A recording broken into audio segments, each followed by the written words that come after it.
So,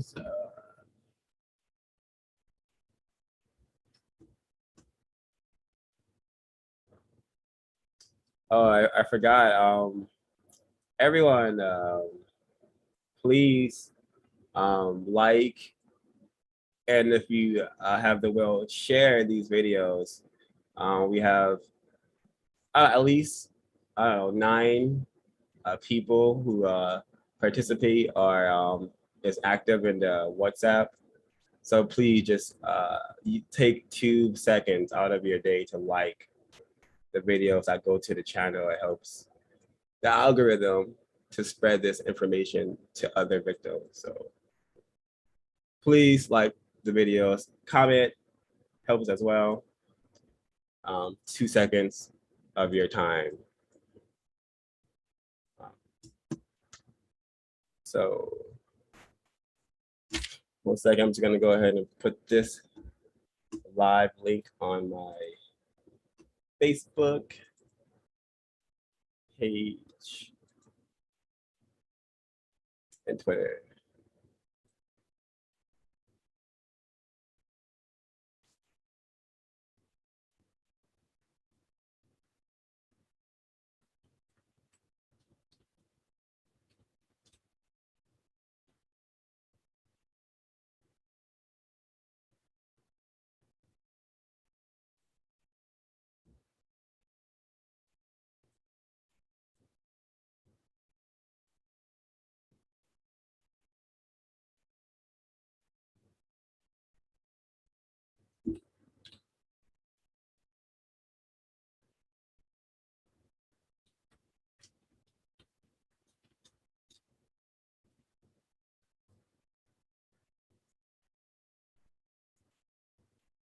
Oh, wow.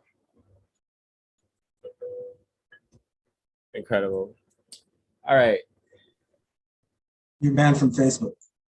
Oh, no, I just saw some racism in plain sight. And I saw a clip I'm going to share. I wasn't going to share it, but it's just literally right here in front of me. So I'm going to share it now.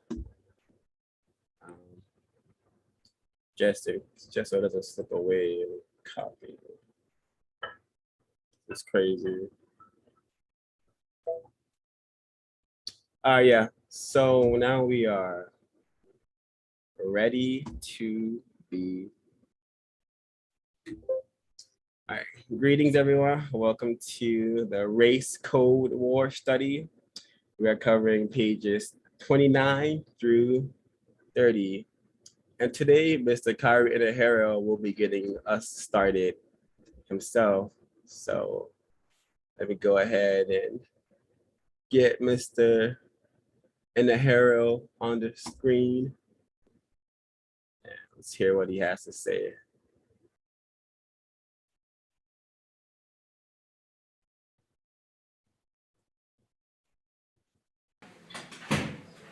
My name is Kahari Inahara. I'm the author of the book Race Code War, and I also am part owner of TalkTainmentRadio.com.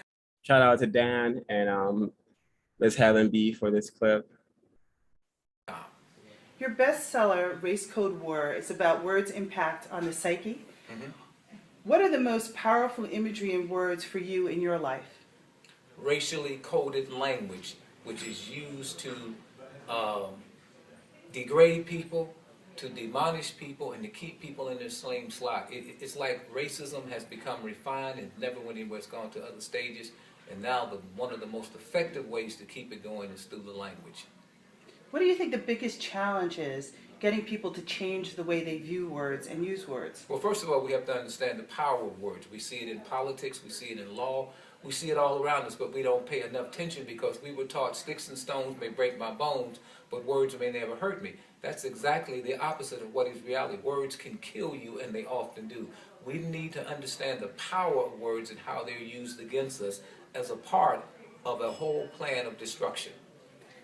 And what is the most impactful word in your life or that you use? I think the most important, if I had to choose one word, the most important word is justice. Thank you.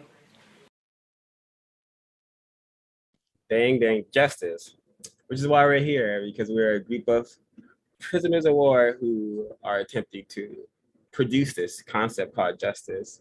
Really, really brilliant clip. Um, and let's get started in discussing what is a racial code word, which is, as Kyrie and Ahero had just said, how white people have been refining the system. They've been using racial code words. So there's a bit of excellent information on page 29 that I'm going to be reading from.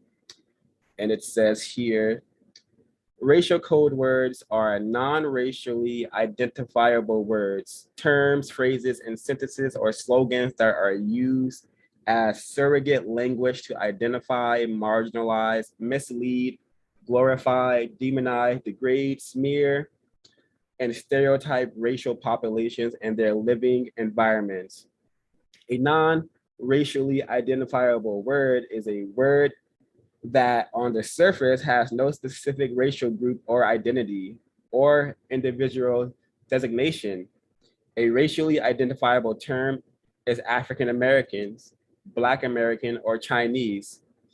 It is clear as to what is meant by the use of these words. An example of a non-racially identifiable word or term is inner city. At first glance, the words inner and city say nothing about race or issues related to it. These words define a geographical location. However, this term has been defined an image in a derogatory manner. It is linked almost exclusively to Black people and their living environments. Therefore, the racial term, therefore the racial, therefore the term is racial and has derogatory racial implications and racist meanings. It has, it is used in a clandestine, disguised, or concealed manner to convey racist messages about target racial populations and their living environments. So just from this, these two paragraphs here, I'm sure most of us have heard the term inner city before. I've written countless essays and papers where I've used this term inner city to describe what I once called my environment I grew up in, the hood. I used to call that the inner city all the time in writing papers because I knew my brain computer knew, oh yeah, inner city means where the Black people are. So even with all my understanding of the system of white supremacy, I still knew that inner city was for Black people. But having the greater understanding of the system, we're allowed to understand, how this word is being used to literally talk about racism in plain sight. And it's definitely a masterful way to practice deceit. And white people, white men, white women are the masters of deceit. And this part right here reminds me of Mr. Trump. I'm just gonna read it first. And he continues on page 30. Words such as Black and nigger are often prohibited from use in the media.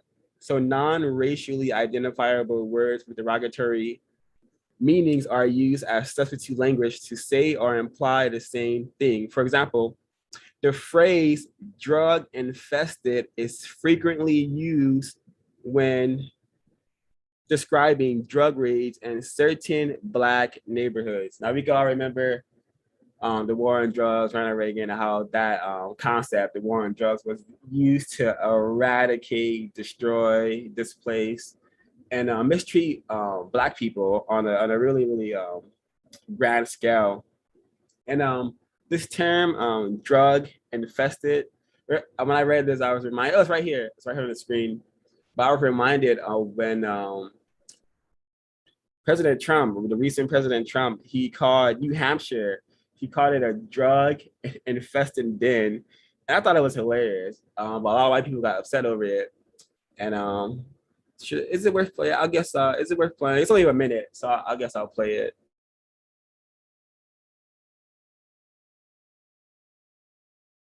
There is a drug problem in the United States. We have a massive drug problem where kids are becoming addicted to drugs because the drugs are being sold for less money than candy, the president said. But then he says this. Oh, hold on. I think there is this. Your Okay. screen's not sharing. If you Yeah, try to share it. connection error. I just popped in and out. So let me restart the clip.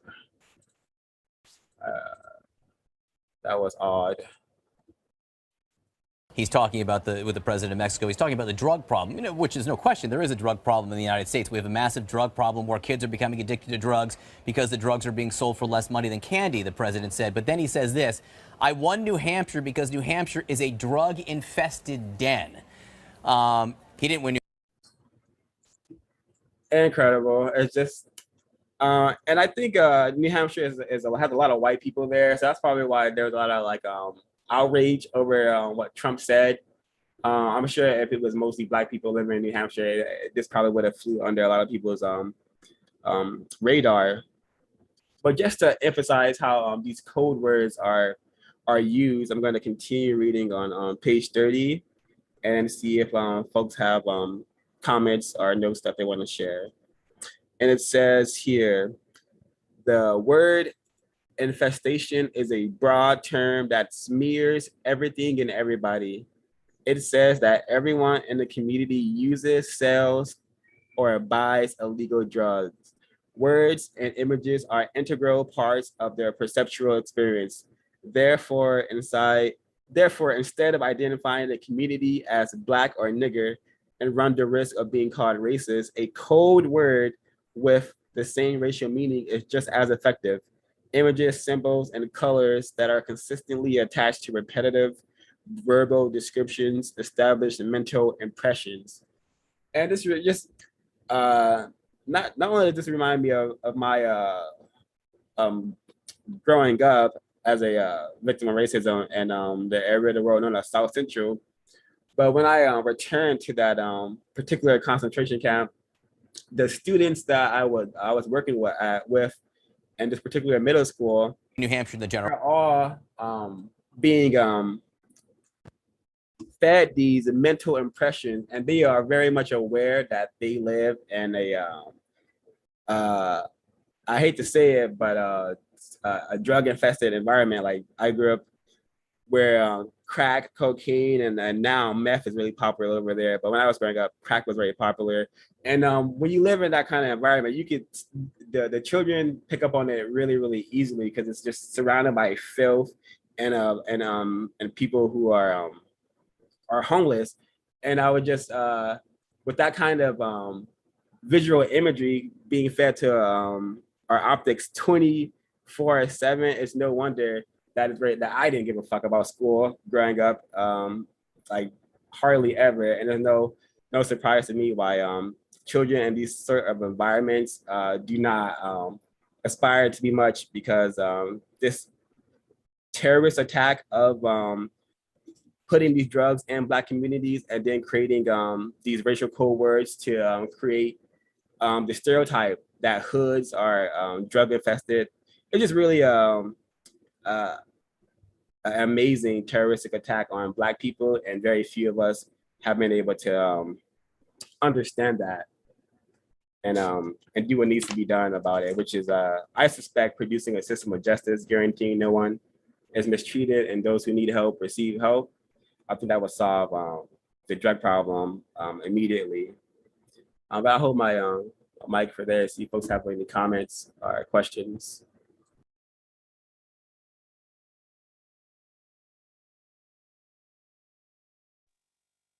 On page 31, far too many Black people repeat a word without understanding what is being said. This gives the racists a way out. They can claim that Black people use these words to describe their own kind, so how could they be racist? And the reason why I had that highlighted in the book, because I've noticed a lot of times I thought that I knew a word, right? And I'm thinking, I'm like, okay. Then I look it up and I'm like, I'm close. Sometimes I'd be wrong and sometimes I'd be close, but it's not the most accurate definition. That's not the one that I'm using in my head. So because of that, I find myself now using the dictionary more, using the code word book more. And yeah, I just wanted to say that. And what else I want to say? I'll mute my line now.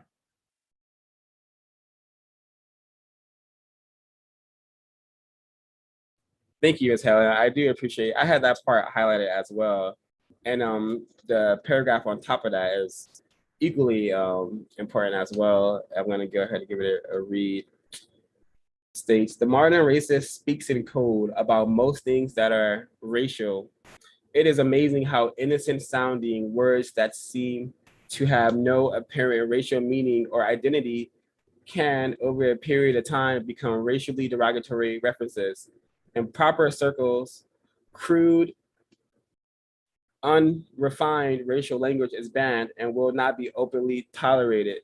Why risk calling a Black male or a female a socially unacceptable name or direct racial words such as nigger when they can be called racial code words using socially acceptable language with terms such as lowering the property value or social disinvestments. An effective racist can now kill two birds with one stone and not be detected. They are even bold enough to use racial codes to enlist the support of unsuspecting Black people. Yeah, and I slightly became aware of this when I've attempted to get resources to do things that I thought would be constructive. I have used this reality that I know if I use certain code words like marginalized people or disenfranchised people, I know I will be allowed to get more resources for the things I want to do. Versus when I deliberately say I want to help Black people. If I were to like do that when applying for these various grants that I have received, I don't think I would have received them, unfortunately, because we live in a system of white supremacy, which is why it's important to understand these code words that white people have established, because we could use them for our benefit and our pursuit, not our pursuit, but our effort to produce justice. Yeah, far too many people repeat a word without understanding what is being said. That is very, very accurate. Unfortunately, amongst non-white people, and it's because this ghetto glorification culture that we have been given does not emphasize learning or being serious at all, and that's just the reality of it. I had some. Go ahead. Go ahead.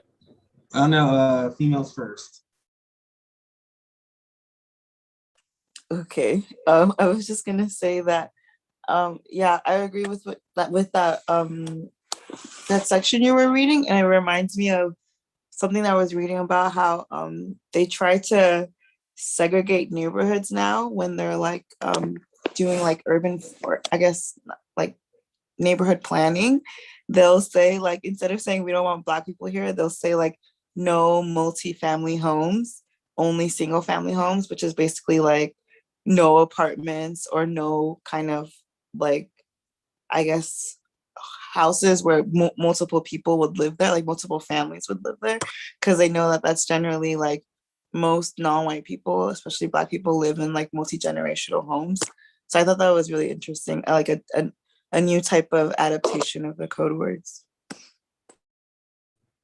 Yeah, go ahead, Ms. Kweku. Thank you, Ms. Ash.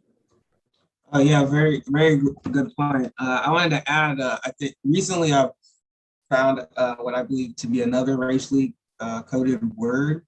I've been learning a lot about risk insurance, risk management, and most big organizations or institutions have some kind of risk management, what they call a risk management plan, policy, whatever you want to call it. And I'm starting to see a pattern where I believe non-white people are being referred to as like risks, that being the racially coded word, because you can have these risk insurance, risk management plans in any organization. It could be a school, it could be real estate, it could be something. It's used a lot in like banks. So usually when they're handing out loans and stuff, they'll talk about the risks of giving out those loans. And a lot of times when they're talking about risks, they're talking about other kind of people, right? The kind of people. Are these people high risks?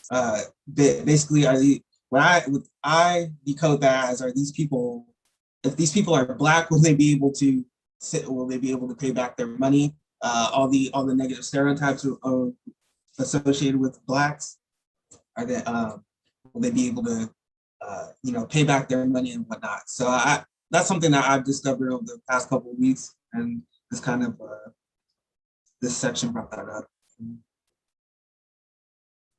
Really good analysis, Mr. Kweku. I don't know. I think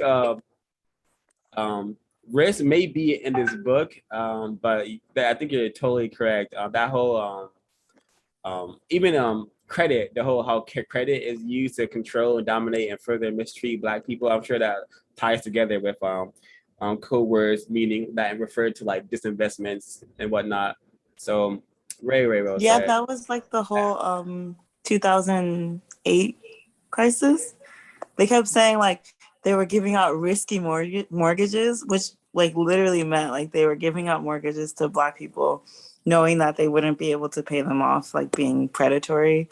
So they never want to say that. They always say they were giving out risky mortgages when really it was like they were being predatory towards a group of people that they expected to not be able to pay their mortgages back.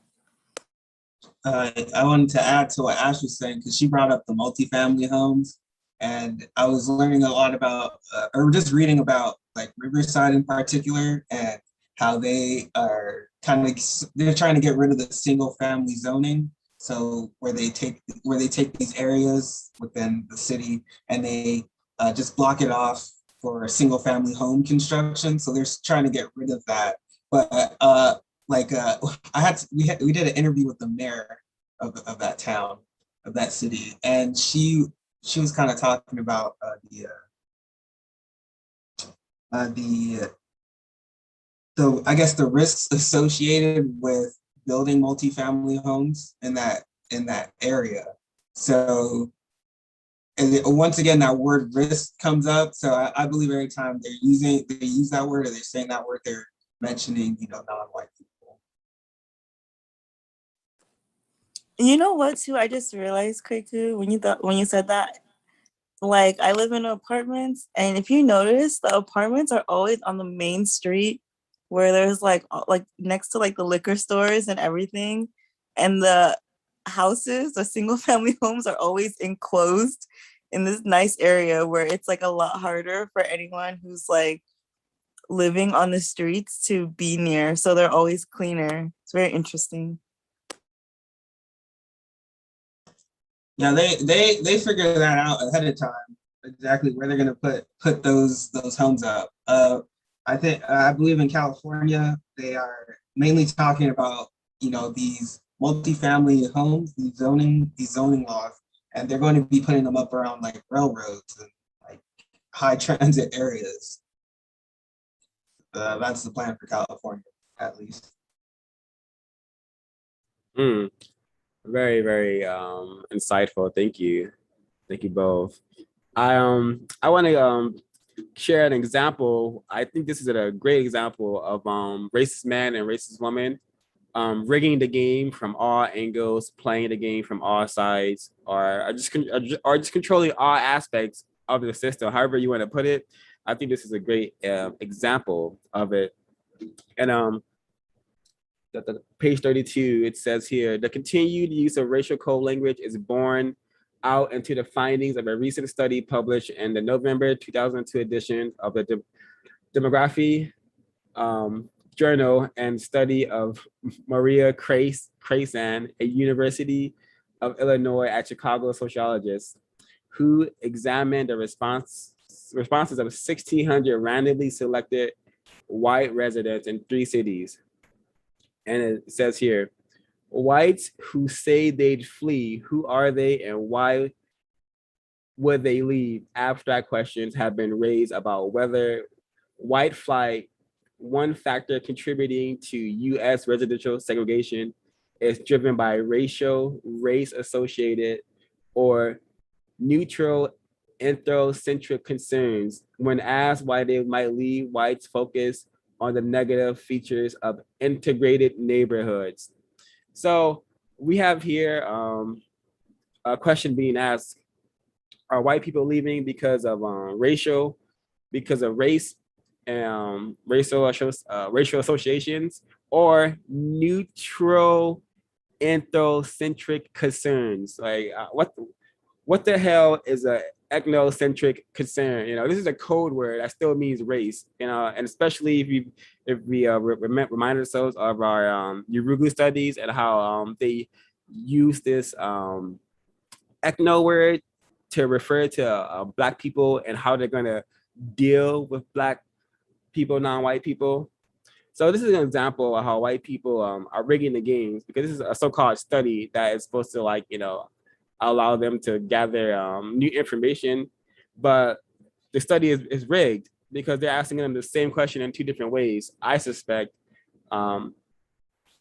Yeah, so that's really interesting, and it just ties into white people not wanting to be amongst large numbers of Black people, particularly Black people. I'm not gonna say non-white people, but because this happens mostly amongst Black people. And it says here again, whites focus on the negative features of integrated neighborhoods, and the only negative feature is them being amongst Black people, and they have associated Black people with everything vile and decrepit and incorrect. So you don't even have to add anything else after that. Just put the word Black person right there, and of course, that's enough to cause what they call white flight. This next one here, this whole name demonstration reality, that is very evident, and I think non-white people, Black people from who are not originally from this concept called the United States, I think they are aware of this, because a lot of African people who plan to send their offspring over here, they give them very, very white names. And I think that's because they're aware of the name discrimination that happens over here. And in the system of white supremacy, I shouldn't even call it name discrimination, but I should call it just further mistreatment in the system of white supremacy involving names. But I'm just gonna read a quick bit from this definition of name discrimination. Page 32 says, the study found that there was a clear evidence of discrimination against Black names such as Aisha, Keisha, Tamika, Kenya, Latanya, and Ebony. This is another way in which the racial coding is used to practice modern racism beneath the radar screen. Black people are racially coded by name, zip code, and other means in order to weed them out of the process of employment, housing, loans, educational grants, and other life-giving resources. Again, the importance of understanding how the system of white supremacy is mostly operated through the use of these words in general, and code words when they're really about their business of refining and expanding the system. Any more comments, questions before I continue? Yeah, I wanted to comment real quick on the study, I guess. One question I have were at the bottom of it, where it says whites focused on the negative features of integrated neighborhoods. I mean, I would like to know what negative features are. As far as I know, a lot of the negative things that are associated with Black people when they move to certain areas are due to the practice of racism, white supremacy. So I thought that that's interesting, and it kind of shows that white people are not ignorant about racism as well, because they know as soon as certain non-white groups move into the neighborhood, that the neighborhood, for better or worse, it just starts to deteriorate, I guess. And I think you know, that's something that they know and that they're not doing anything about. I hope that makes sense. Point is, Black people don't really create the negative features of their neighborhoods all on their own. Of course not. Of course not. And then just to add to that too, like looking at the part that talks about the infestation word, it almost reminds me of when when you have to apply for like certain funding, as 0526 mentioned, like even like grants or even applying to school or even just getting money to go to school, you almost have to like tell them like, how poor are you? Which neighborhood do you belong to? The drug infested neighborhood, or do you belong to this neighborhood? Like, what neighborhood do you live in?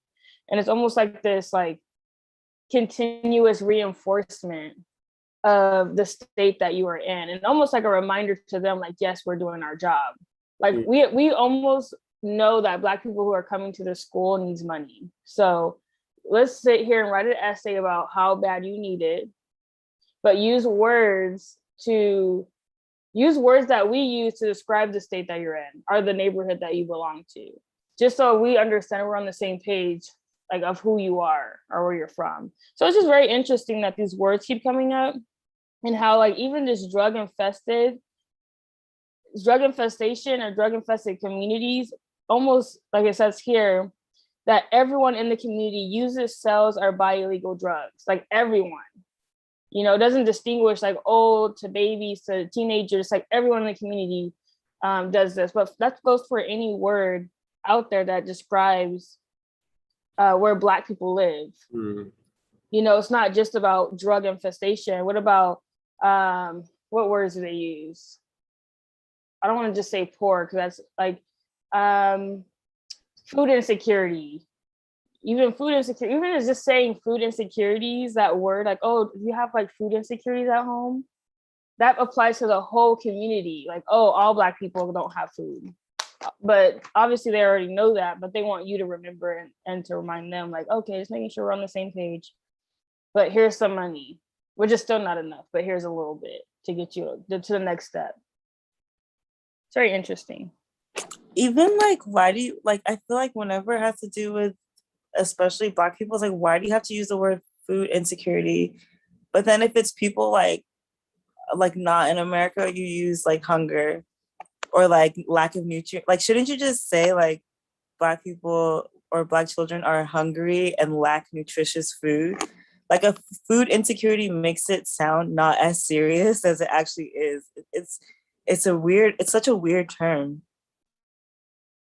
It's very odd. Even thinking of people who don't have housing and the words they use for them, it's just so interesting. It's almost like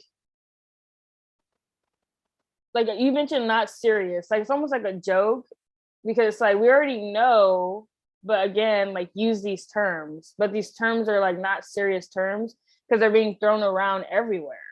Like, oh, food insecurity, that could be anything. And then we have like things on campus for like food den. I think it's called the den or something. That's an odd way to call like where you get food. So it's just very interesting. Thank you, Ash. Very marvelous points, everyone. I'm reminded earlier, Kyrie and Harold says that these words have been used to just they do kill, and I'm reminded of how the war on drugs has led to the demise and death of so many Black males and Black females, and I'm reminded of how this is going on in the Philippines to a equally terroristic degree. I'm reminded of how they just kill so-called drug dealers like nothing. You know, drug dealers are, if you're a law enforcement in the Philippines, you have a license to kill drug dealers. And I think that's just really incorrect how they have white people, racist men and racist women, have created this concept around drugs that has proven to be so powerful that we have non-white people being killed by other non-white people across the planet in the name of fighting drugs, fighting drugs instead of the effects that, produce so-called drug addicts. Very, very terroristic. And what you said, Ms. Nana Yarim, about how Black people and how when we have to use all these code words when we're applying and begging for resources, you're totally correct. And I've observed another interesting code word that gets white people's antennas up, and that they like to see. If they like to see Black people using the word resilient, I'm sure I've used this word in my writing before, and white people have responded. White people in power have responded to me using this word always pleasantly. I have been called resilient by white people for surviving all the terroristic attacks and not doing anything to counter it or solve the problem once and for all.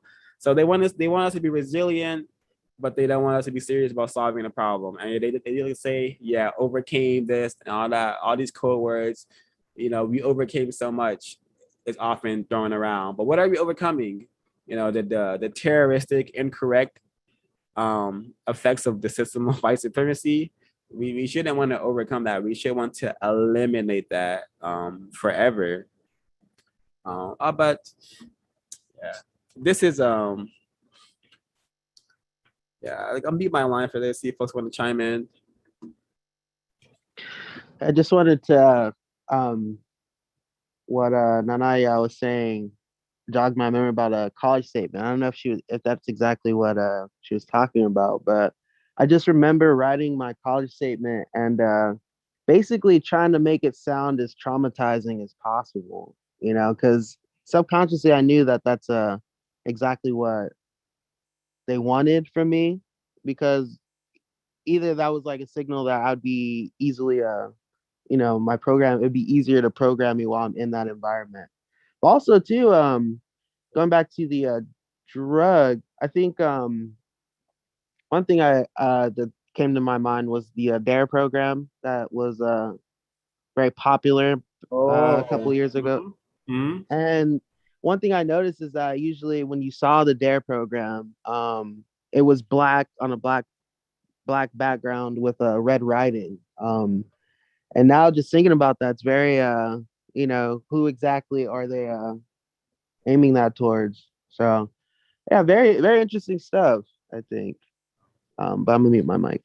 Great point, Ezra. I remember DARE too, and currently in my less confusion, I suspect DARE was an attempt to definitely further confuse Black non-white children, because when I thinking about that DARE, it's like some sort of challenge. Are you daring me to do drugs? Because I will. That's how I think of it now as I'm reminding of it. And I forgot what the acronym stood for. Let me find it really quick. Yeah, actually too, sorry to cut you off, but just recently, the reason I bring it up is because recently I was out and I saw a couple of young Black males that were doing a fundraiser, and they were talking to me about it. And for some reason, it was only the Black people that would kind of stop and talk to them. But they were in a very I think they were outside like an Apple store. So obviously there was numerous white people there too. But they were saying that it was a new program, but it was DARE, but it stood for something completely different now. And I guess it's more so about providing programs in inner cities for non-white and Black children and stuff like that. So I don't know. I mean, obviously that has to be some sort of refinement, because now it doesn't really have to do with drugs anymore, I guess. But if you know the history, it's always going to be tied with drugs. So very interesting. I don't know exactly what's to be decoded from that, but I thought that was really interesting.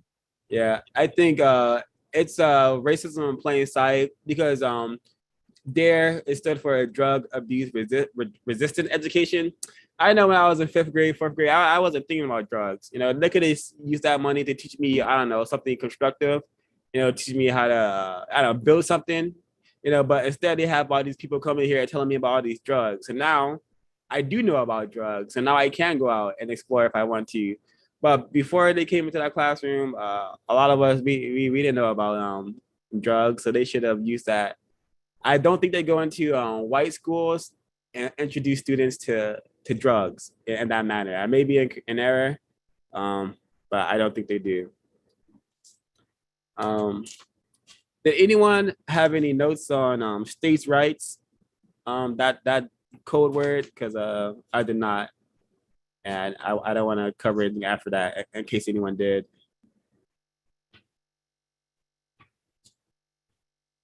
I guess that's just one of the major examples of how the racist white supremacists decide on how to practice racism.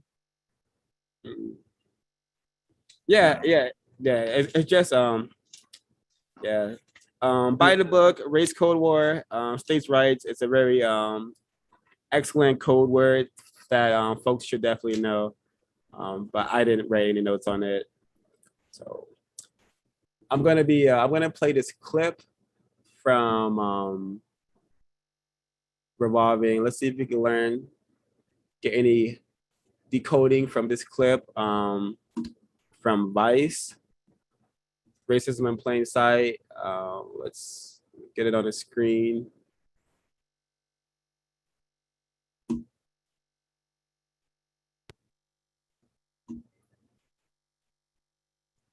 New York is a cosmopolitan city, but its public schools are incredibly segregated. Mayor Bill de Blasio just announced a plan to do something about this by making New York's elite high schools more diverse. One of the city's school districts is already debating its own plan to desegregate.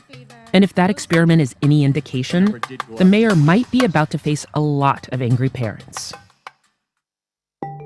One of the city's wealthiest, wokest districts is constructing a plan to do something about its segregation.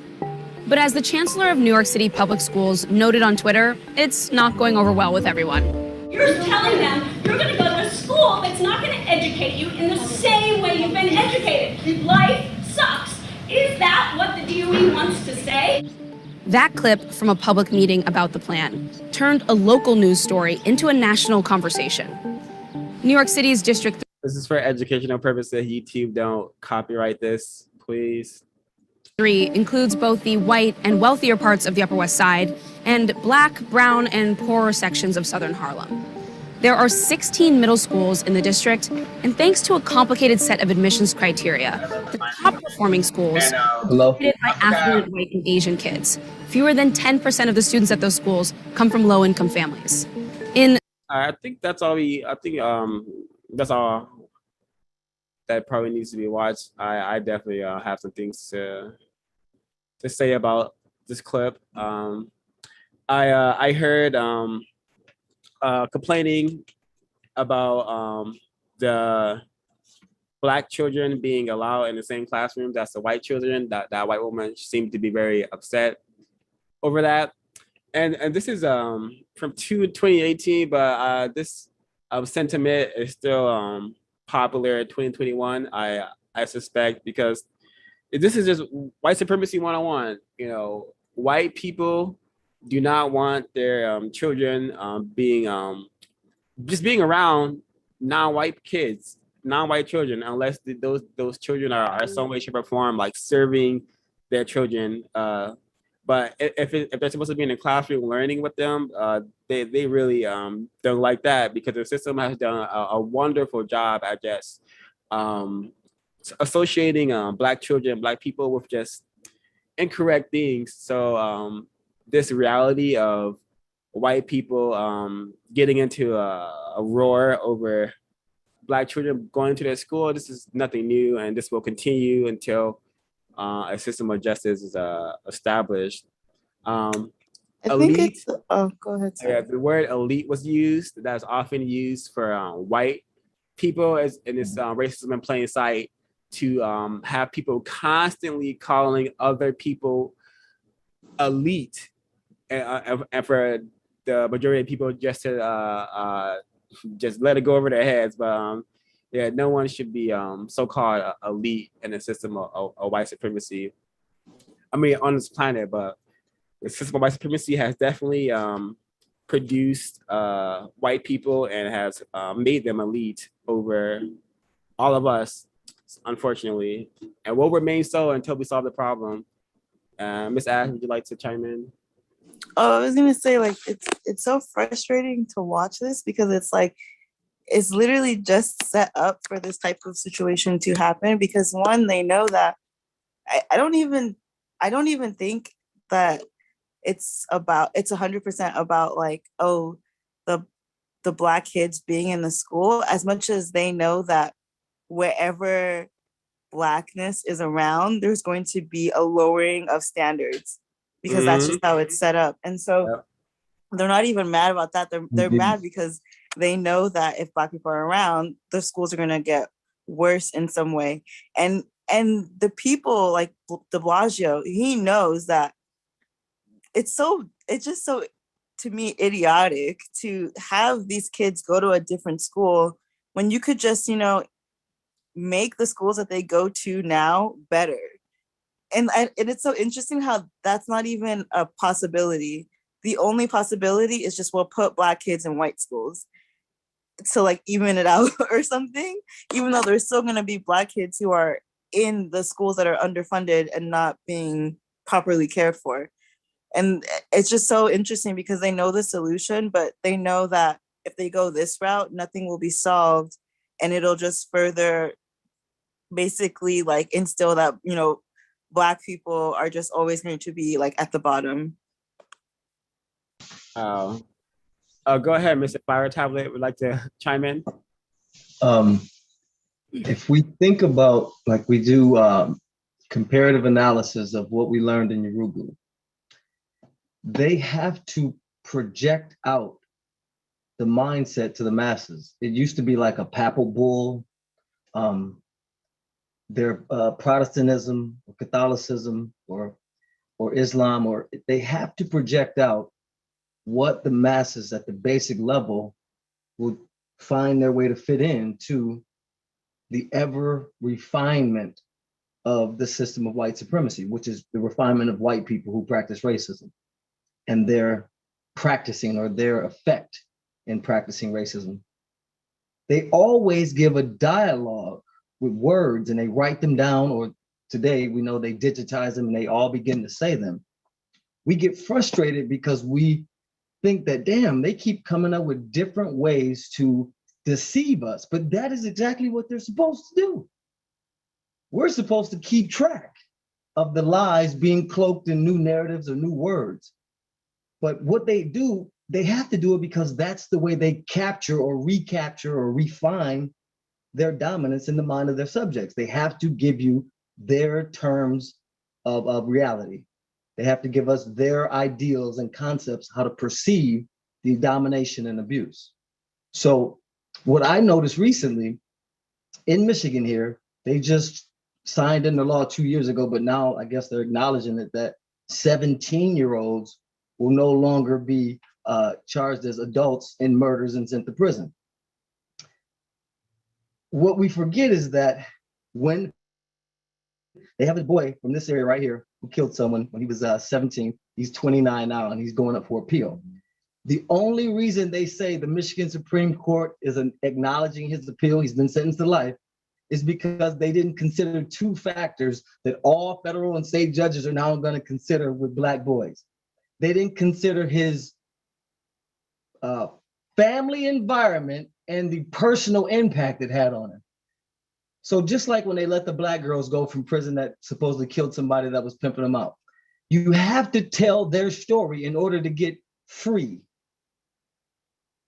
They have to, when you go to the parole board, because I've been in prison for murder, you have to tell them, you have to blame your people. It was drugs and I was stupid and I was around crack and my mother was a heroin addict and my father was, I seen him beat Black females, and you have to give them their mindset of projection. Then it justifies it. This is why we're the parole board and you're the inmate. See, this is why we're the social workers and you're the ones who we are trying to integrate into our society, or punishing because you haven't integrated properly.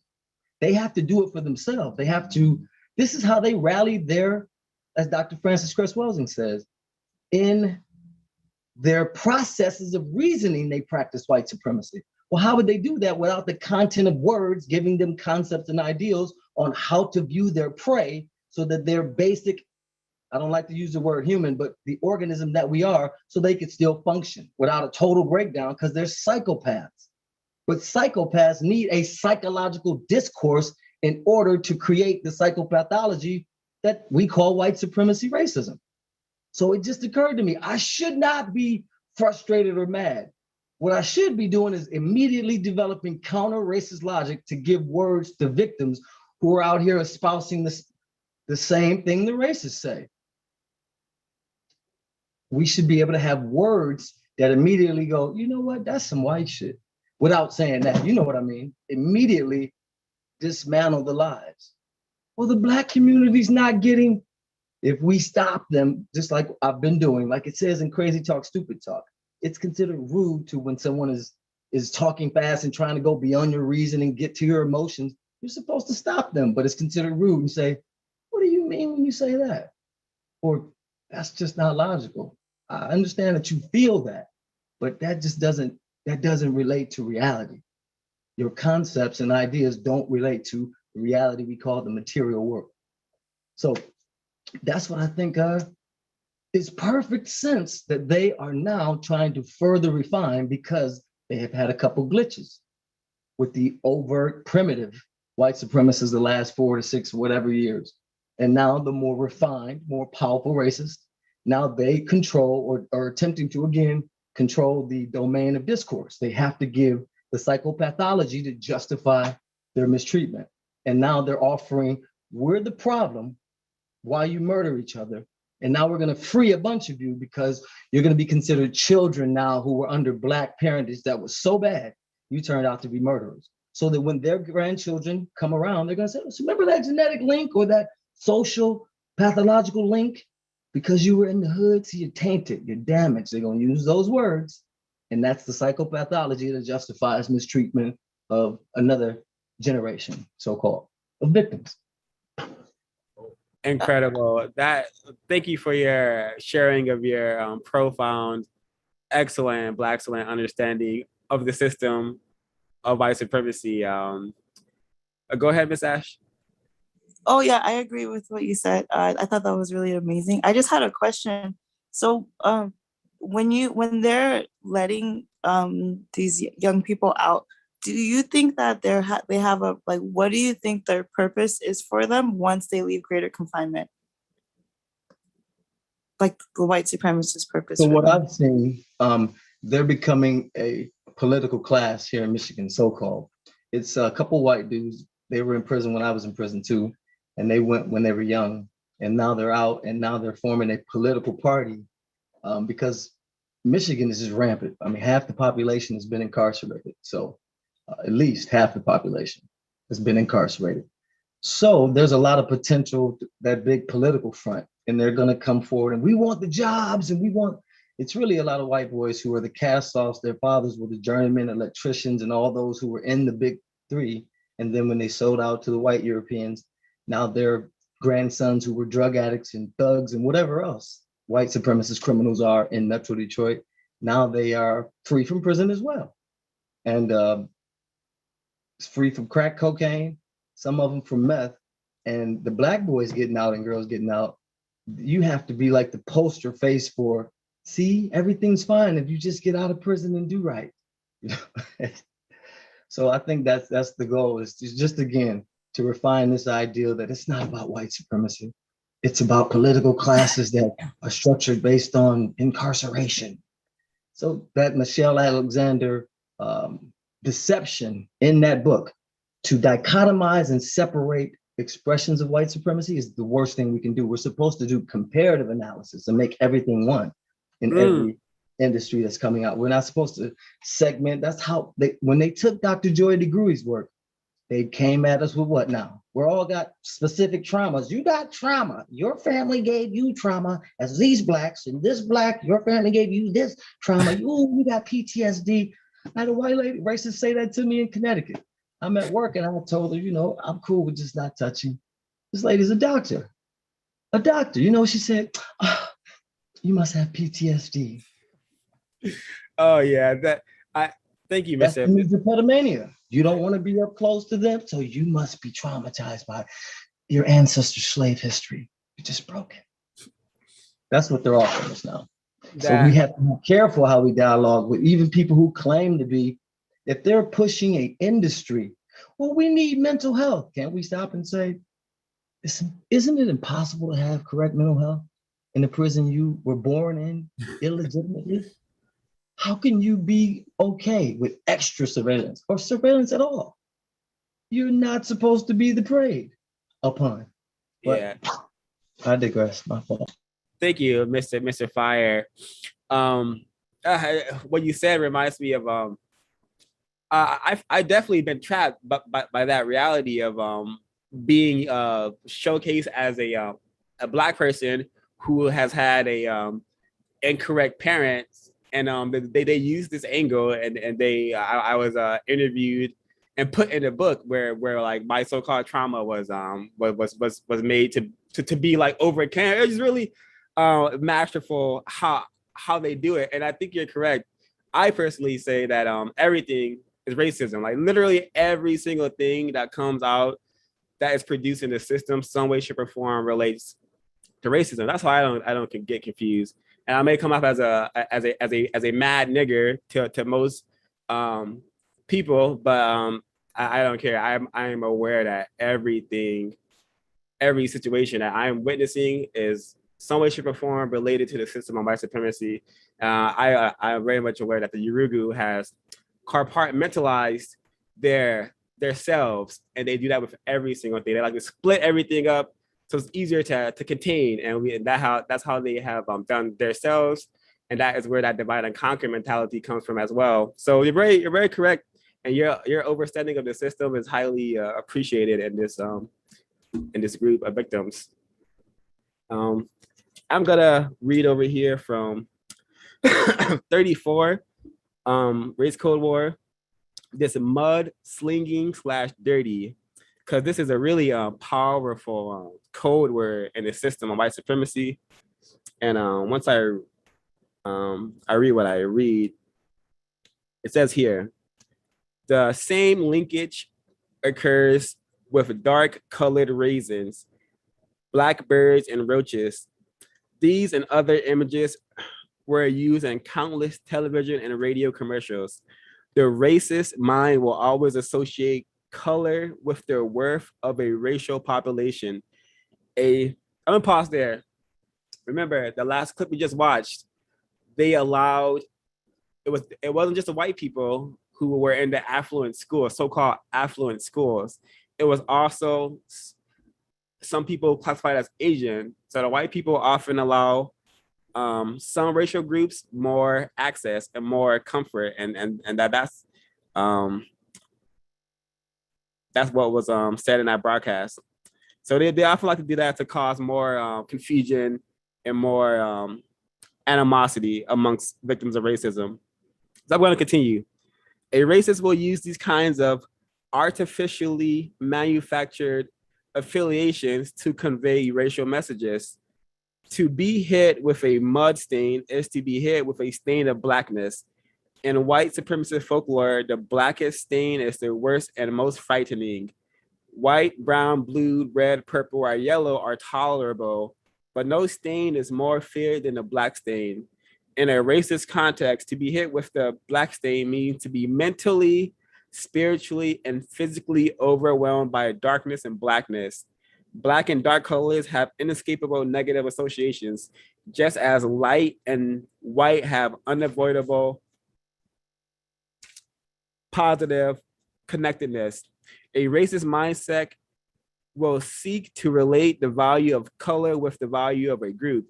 Seemingly harmless statements, when placed under the sharp eye of the racial microscope, have extremely detrimental social reverberations. This selected list is an example of the terms using the word dirty to express racial meaning. Down and dirty equals dark and ugly, dirty dog, low down, dirty old man, dark side old man, dirty old woman. dark side, old woman. Sex is dirty. Sex is smut. Blackness. You have a dirty mind. You have a smut-filled mind. Dirty bitch. Dark female. You like to play dirty. You like to play on the dark side. And Area 3 entertainment, I've often heard rappers say, you know, I got to throw dirt on my name. And that's become very just part of black vernacular, you know, using the word dirt to admonish other black people, non-white people.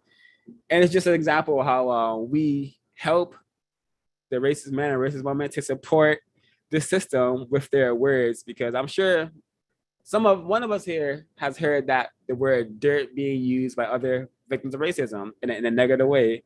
So I thought that was really interesting. And also the whole mudslinging is another racism in plain sight, because the racist man and racist woman like to present Black people as primitive beings, as primitive creatures, you know, and that's probably why, you know, it's very easy to find you know, Black people having a good time dancing, you know, bottom shaking, versus, you know, attempting to solve this wretched problem of racism and white supremacy. And I'll see if folks have things to comment or want to share any of the definitions that they have took notes on.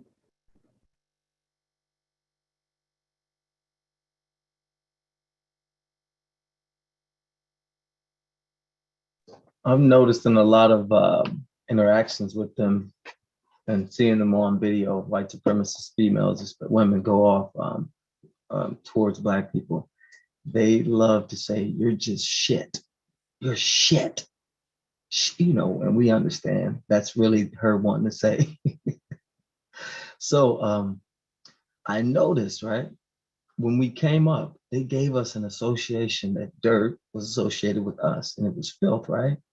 So if you pick food out of a garden or food, you know, vegetables, the dirt isn't toxic. It couldn't be, or you wouldn't even eat the food out of the ground. But I noticed how that I caught myself having an attitude towards picking or pulling cabbage back with dirt on it. Then I thought, the dirt must be nutrient dense because this is what the cabbage grew in. So I wasn't psychologically like, oh, I gotta get all the dirt off and peel back because dirt, more than likely, if it grew good vegetables, if some comes in, it's nutrient value. But it just made me think of how they taught us at an early age, dirt is foul, filthy, just because it's color. Yep. Reminds me all the times I grew up hearing, you dirty, you know, you dirty. I'm like, oh. And what you said here, page 34, dirt is a really good thing. Without it, life as we know it would not exist. The wettest dirt or mud helps crops to grow, and the darker the dirt, the richer the soil. So yeah, we literally need this substance called dirt to exist as a planet. But the insane psychopaths who classify themselves as white, they said you know, this life-giving nutrient is bad, and they have associated Black people with it. Just goes to show the hypocrisy in this system, the hypocrisy and the psychopath that we are attempting to counter. And yeah, I'm gonna continue with my notes, and it says page 37, another code word. You rule is the code word. And I'm gonna read from the second paragraph. It says, during a walk outside the mansion where the conspirators planned the assassination, Ryan told Lancaster, oh, my bad. He's referring to a movie. The movie is called the Executive Action. So yeah, I guess that's all the context needed for me to continue. During a walk outside the mansion where he's describing a scene from this movie, Executive Action, 1972 film. During a walk outside the mansion where the conspirators planned the assassination, Ryan told Lancaster that his group feared Kennedy would stop the Vietnam War. They did not want the war in Indochina stop, because the things we learn here can be used to eliminate our excess population, such as Blacks. The words were very chilling, instructive, and prophetic. The motion picture did not have great circulation, but it sent a clear message to those who needed to know about racial warfare and population reduction. These kinds soft race-based strategies have been used to maintain control and dominance. In the past, it was a safe bet that a war or an intelligence operation would be launched to depopulate various populations. The rise of non-white populations is a threat to the command and control of white supremacists. Statements like "you rule" are designed as statements of reassurance. So that was very telling, you know. And the white supremacists definitely, not only did they use the methods of mistreating people, killing people, torturing people, not only did they take these methods home and use them against Black people, but that whole war was an effort to reduce the number of non-white people in Vietnam and Cambodia and those areas of the world. Like, so millions and millions of non-white males were slaughtered, and non-white females classified as Vietnamese and Cambodians were killed by white people or people under control of white people. So wars are a well-known tool of population tailoring that white people use against non-white people 24/7. You know, you can always find some conflict going on where large numbers of non-white people are being killed. And that this is just the business of white supremacy, and the business of counter racism should be about eliminating this business ASAP, because it's just incorrect and it shouldn't be happening. It reminds me of Three the Hard Way, another film where racists put in it a story involving Black people being killed in large numbers using chemical warfare. You know, Flint still doesn't have water. You know, so the racists will often tell us what they're doing because they know that we are confused and we're not gonna get it most of the time. Barbara Sizemore, we still don't get it. Yeah, tragic, and yeah, I don't know if it's safe to call it a genocide, because I don't know if they want to eliminate all of us, but they have been killing us in large numbers since they have started this practice of white supremacy, and that is perhaps why it's so normal to us. We don't, the average non-white person does not give a fuck that 24/7 large numbers of Black people are being killed, disappeared, are just suffering mistreatment in various degrees. And super incorrect, shouldn't be happening. We need a system of justice. So yeah. Comments, questions?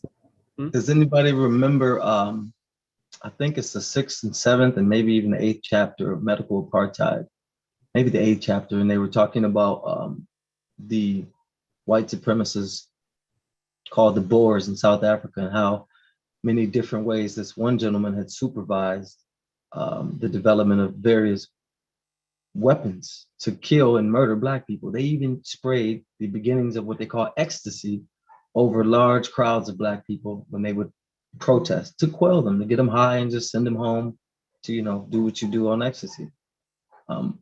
You hear that in Medical Apartheid, and this guy was he was directly connected to the Surgeon General and over all of the doctors and pediatricians, and they were developing and giving Black people TB, typhoid, malaria, all kinds of diseases to keep the population at a certain number. Now, this was when I was probably just being born. And these people already had 20, 30 years of development of these type of weapons, to being able to insert syringes and hypodermic needles from a distance, and crazy things like you rub a door handle, and they were murdering Black people. The reason why we shouldn't become hyper fearful is because if they really wanted to at any time, they can kill any one of us. They are playing games. They're playing with these biological warfare and mass that they're giving us now. They've been able to do this, and they're just recycling what they've done before, over and over and over. And they're understanding, and they understand, and I think they're okay with quelling or cutting off a part of their population they feel is just ain't been true to the game, haven't done enough. Oh, white sacrifice is never a problem in their business. But I think they cool with like a lot of them. I used to assume it would be one or two, in areas, localities, but now they're like, hey, it's cool to 30,000 drop off with the niggas.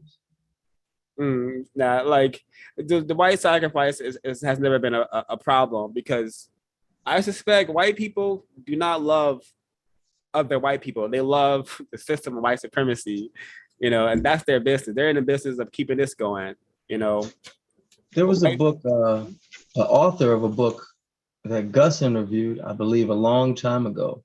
And her ancestors were so-called the people called Germans.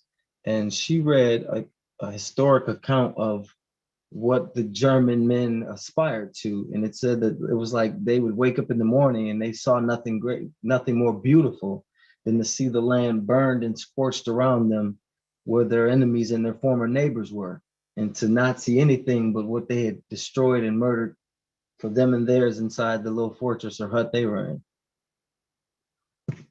Many of them just still feel like conquer and harm, and that's joyful. I've known white supremacists like that. They get up with evil on their mind and go to bed with it on their mind.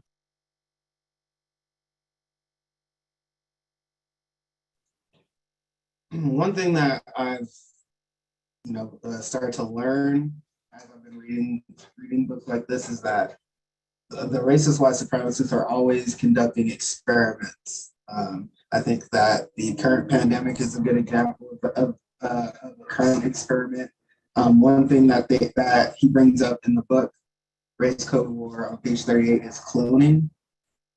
It says this is a new code word that must be studied very carefully. It was introduced as a non-racial word and is very similar to the Nazi practice of eugenics or creation of the master race. What is the purpose of cloning?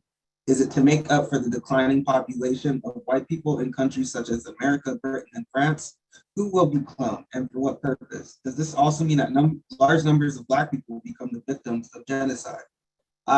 I thought that's a pretty interesting one. Cloning is one of those concepts that kind of like go in and out of my consciousness. It comes up for a while and then it kind of goes away. Maybe it's because people aren't talking about it, or it's probably because it's not being used or anything. But cloning is something that whenever it comes back to the forefront, it's something that's always been very concerning, because, like he says, I don't really understand the entire purpose for cloning.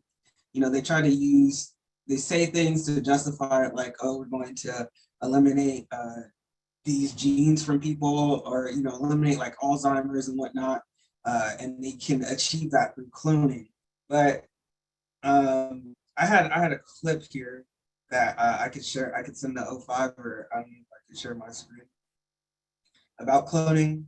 But it seems like that every time the topic of cloning comes up, it's always about cloning different animals and not really addressing the elephant in the room, right? Like, okay, so you're cloning animals, then what? Are you gonna, is the goal here to clone people?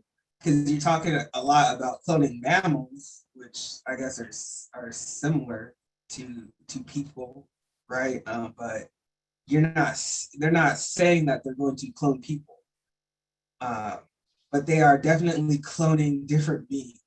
So it's something that is very, I think it can be very deceiving and confusing if you're not paying attention in particular to the words that they're using. I think with cloning, it's like similar to like Yurugu. It's the idea of them like using science to produce whatever master race that they can come up with. Because Helen B was putting in the chat, they do the same with food. Like the way that they genetically engineer and clone food, but even when you think about it, I mean, it's technically not cloning, but like even like when they do kind of like in vitro fertilization, or they do kind of like gender specific fertilize, like, you know, where like people can pick what type of sex that the child that they're gonna have is. Like, I feel like that's also a form of just like using science to produce whatever master creature they can, so that maybe one day they will not have a purpose for non-white people, and they can just basically make people in labs and not have to even have us as, you know, like the kind of reserve army of slaves like anymore. It reminds me of the movie Gattaca. I don't know if you guys have seen that one, but they like rank people, and they it's like they kind of make people in labs, and then they rank them based on their abilities and skills, if they have blue eyes, things like that. Yep. The Gattaca, eugenics to just white power and eugenics all over that film. Thank you, Mr. Kwaku, Miss Ash, for your comments. I have a really interesting article here about cloning, because while I don't particularly spend too much time on this concept, I am aware that there's various white people and white people with various titles who say that so-called Germans may have used cloning during World War II. I don't know if that's true, but the concept is white people created the concept for a reason, and I thought this is really interesting NPR article from 2002. So I'm just gonna read a couple of paragraphs here and there from this article. It says, a company with ties to a religious movement that believes space aliens brought life to Earth claimed Friday the birth of the world's first human clone. Clonaid offered no immediate proof that the 7-pound baby girl is a genetic copy of her 31-year-old American mother, but said independent investigators would confirm she is a clone within 9 days. Clonaid CEO Bridget Bossier, said at a news conference in Florida that the baby, dubbed Eve and born Thursday by cesarean section, is healthy and the family is happy. She did not reveal identities or location. It is very important to remember that we are talking about a baby. Miss Whatever said, the baby is very healthy. She is fine. She is doing fine. The parents are happy. I hope that you remember them when you talk about this baby, not like a monster, like the result of something that is disgusting. I'm gonna skip down. This is where the rosy moments are hidden in plain sight. The mother has a daughter from a previous marriage, but her current husband is sterile, leading the couple to seek out cloning as a means of having a child. I think Miss Ash just mentioned something like this. Miss Whatever said the baby is an identical twin to her mother, and acknowledged that Eve's grandfather could be considered in a way her biological father. 10 women across the world were implanted with cloned embryos. Miss Whatever said 5 miscarried early in the first trimester. The remaining 4 women, 1 from North America, 1 from Europe, and 2 from Asia, are expected to give birth by February. So here you have it. Do your own research to see if this is authentic, but it's just really interesting, and really, really interesting as to what the usual suspects are up to. And this is from 2002, almost 20 years ago. So I'm sure this technology has well improved. Go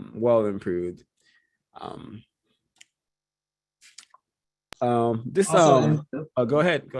I was gonna say, also interesting, this was published in 2002. That means that, and towards the end, they mentioned that the babies would be born in February. So definitely been playing around with this technology for a very long time before this. Just wanted to mention. Yeah. The article also came around Christmas time as well. So all very interesting. Men in Black. I didn't have notes on this one, but I'll just read the first paragraph for the folks who maybe not in the know of how this racism in plain sight operates. So this is from page 38. Men in Black. Men dressed in black suits, dark sunglasses, and black hats, all of the classic elements of the dark menace, are either from another planet or are protecting Earth from alien invasions. It depends on which one wants to follow. According to the most UFO literature, Men in Black are evil, strange, and menacing. And then he discusses how the movie Men in Black, how that film had a lot of interesting imagery with the Men in Black, literally a white supremacist organization called the Men in Black, who are protecting the planet from dark alien forces, so-called the Prince of Darkness is the words that Kyrie Inahara uses. And it just reminds me of the CIA or any actual white organization, white supremacist organization, like the CIA, FBI, ATF. They're all white supremacist organizations, all of them, and they all wear black and use black equipment to represent power and to put fear in the hearts of people, I suspect. And I'm particularly thinking about the CIA, who literally operate without any sort of accountability. And reminded of Operation Phoenix program and how they just were just doing awful, incorrect things in Cambodia and Vietnam during their war effort, and also all the things that the CIA has done to black people. I think Mr. Fire mentioned spraying people with ecstasy, but not only that, just slipping us with acid. What's the fellow Paul Robeson? Given acid by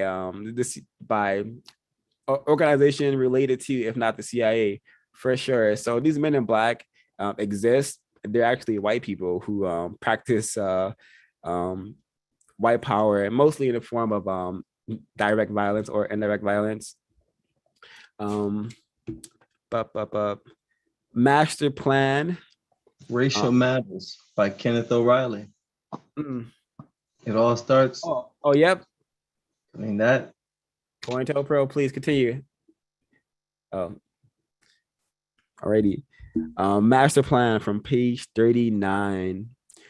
This expression relates to such words as dominate, dominant, superior, control, command, overlord, Godhead, God Almighty, super and supreme. Only the master can develop a master plan. And I actually would highlight the part where he says, a comprehensive plan can be created and developed by many groups. However, a master plan can be conceived by the master. In white thought, the word master means white supremacists. Therefore, only those persons classified as white supremacists can develop a master plan. In decoded language, a master plan is a plan for the establishment, maintenance, and expansion of white supremacy, domination, and control of the known universe. When the term master plan is used, it furthers the subliminal mental association between subservience and white domination. To do master planning means, in effect, to keep the master in power and in charge. There are very few, if any, so-called Black master plans, and those plans never call for the dismantling and elimination of white supremacy. There are no Black masters, so there can be no Black master plan. The term master plan must be discarded immediately. Yeah, this code word reminds me of a clip I saw earlier of these like some sort of court proceedings where the lawyers were having some sort of issue going on in a court, and they called in a special master, they call it a special master. They're calling it a different white person to manage these white people. So it's really interesting. how the word master is used. Really incorrect. And there's more information on the term that you can find if you order a copy of Race Code Word, The Power of Words, Images, and Symbols on the Black Psyche by Kyrie and Aharo. Mr. Kwaku, would like to chime in? Master plan, that was one of those words for me. It's definitely on my list next to Jesus Christ. He even mentioned it. He said the phrase must be discarded or redefined because each time it is used, it triggers and reinforces the idea that master means white male and white God because Jesus is white and is called Lord and Master. I personally didn't think of master plan kind of in the same regard, but I definitely thought of I can't say Jesus Christ, or because every time I say Jesus Christ, I think of a white person, and I think that's very damaging and to my psyche, especially as a Black male. So that is one of the words that personally me I cannot use. And it says under white supremacy, all three terms God, white man, and slave master have the same meaning. So I mean, there it is right there. I think I've definitely taken concerted efforts to eliminate the word master from my vocabulary, but I got the way that the author presents this word, I think it made a lot of sense to me because I felt the same way about the word Jesus Christ. Thank you. And continue on page 40, the word mob is another interesting code word. I'm just gonna read a bit from page 41. He called the okay, so I'm just gonna paraphrase. A white person went to go see a white jazz performer. And I'm gonna continue reading. He called when he got there, he saw a bunch of Black people, and this is what he said. He called the huge and largely African-American crowd a mob scene. And I'm going to skip to the second paragraph.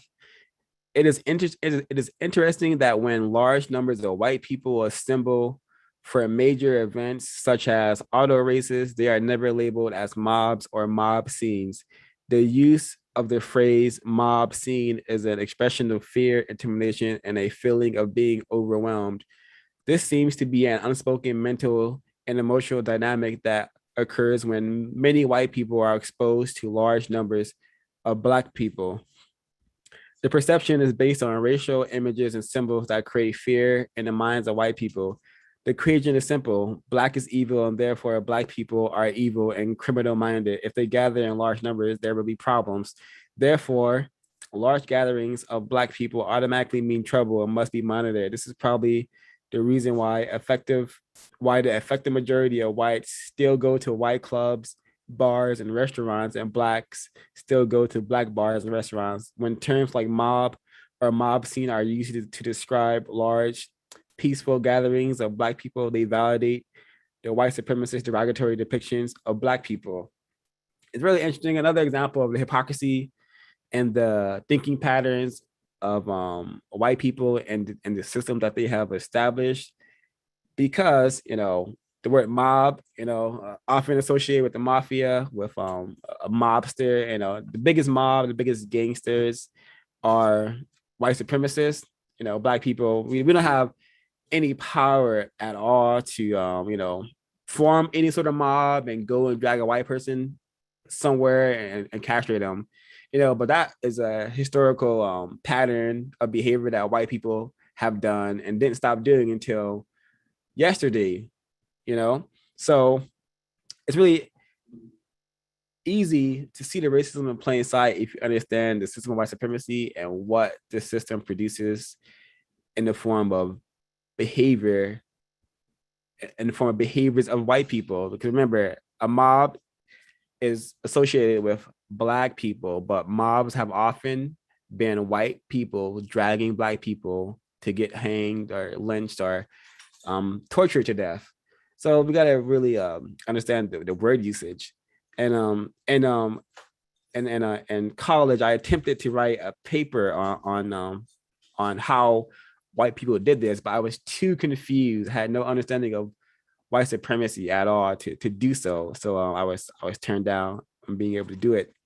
So again, the importance of understanding racism, white supremacy, and understanding these words, so we're able to produce constructive results. Comments? Yes, sir. This makes me think of several things in reality and theories written by people who are attempting to counter racism. When I did so-called research on my family's history, the whites who had enslaved my family were very popular. Captain James H. Gregg. They were white people who would be considered like Irish or Scottish, but they were attacked, of course. They were when the whites were warring in the British Isles trying to unite all of them together. The Webbs, the people who were the Webbs, they were like Webster something, Lichting Webster Stein or something. They refused to aid who became the king of Scotland and the United Islands at one time. They refused to fight with him when he joined his clans to claim all of them whites. And so they became basically guerrilla warfares, hiding in the swamps and in the bogs of those islands. And I'm saying all that to say that they eventually were what do they call it? Pacified. And the males were separated from the females. They were not allowed to copulate unless they were under the eye of the people who conquered them, the whites who conquered them. And they were put on Ulster Island or something like that, where they were not allowed to gather more than 2 at a time, 4 if they were doing work, and they were not allowed to have any sharp metal. Everything had to be like rounded. And I literally read this. Also, they were treated like slaves. They were branded, all their women were branded on the cheek, and all their offspring after they were pacified were all branded on the cheek. And the males were separated and treated like, enslaved black males would be the pattern. Well, Captain James H. Gregg, of course, he worked on a slaving ship. That's how he got off when they stopped this feudal system. I guess another white warring group, British Crown, had came in and dethroned the Scots. They freed these people from the Ulster Island, and the island was packed with whites who had been there for generations, who had all had to be pacified. They were all savage, murderous people where they could not be trusted with sharp metal. And they were known for guerrilla warfare, being able to murder and come out and terrorize people. They all immediately became slavers and came to the Americas in the place called South Carolina. And that's who enslaved my family. So I'm tying that with George Washington, Thomas Jefferson. They were known to have come from savage whites before they became enslavers. And they were good at it because they were already savage, warring whites. They all turned everything upside down in order to, again, pacify their reasoning. So it is true that their white supremacist reasoning is large numbers of black people, danger. Of course, they have a psycho-history of, remember, we used to let them outnumber us in physical locations, and what would they do? So I've been in cars numerous times with white supremacists, and the houses are $200,000, $300,000, $500,000 houses, but it's all black people. And as soon as one of the white supremacist women in the car would know we're in a black neighborhood, they would go, oh my God, I hope we don't get shot or robbed. Broad daylight. Wealthy niggas.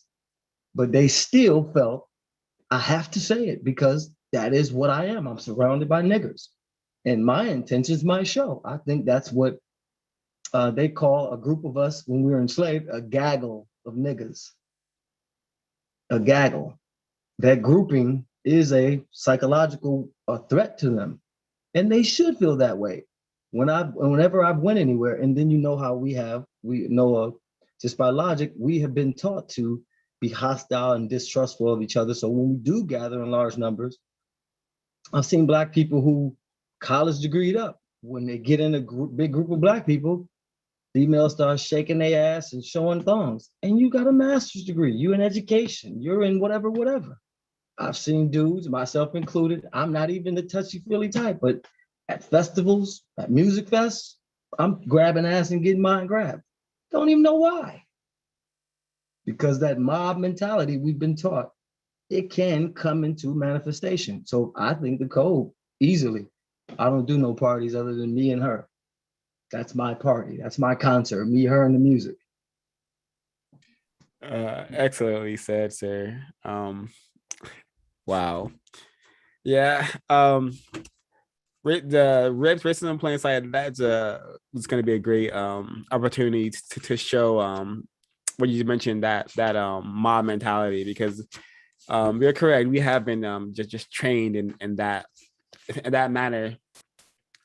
I myself, college degreed up, still doing various drugs and put myself in various dangerous situations in the name of fun. And not only that, I was the one leading that sort of fun, leading fellow victims into that insanity, further confusion. So they have trained as well. The system is no joke. We have been masterfully sabotaged, subjugated, mistreated, constantly. It's just well, let me see. Okay, so the next, so we have here, oh yeah, defeat the dark side. Here it is. But first, quickly, did you want me to play this clip? The cloning clip still? Are you asking me? Uh-huh. Oh no, it's fine. All right. Okay. So continuing, we have page 41. The code phrase here is defeat the dark side. And it's not, watch any collection. I'm sure you can watch, just watch, if you can watch, say 5 pieces of content, of TV shows or anything, and I'm sure you will hear the word dark being associated with bad, or saying someone had a dark side or something like that. And it happens.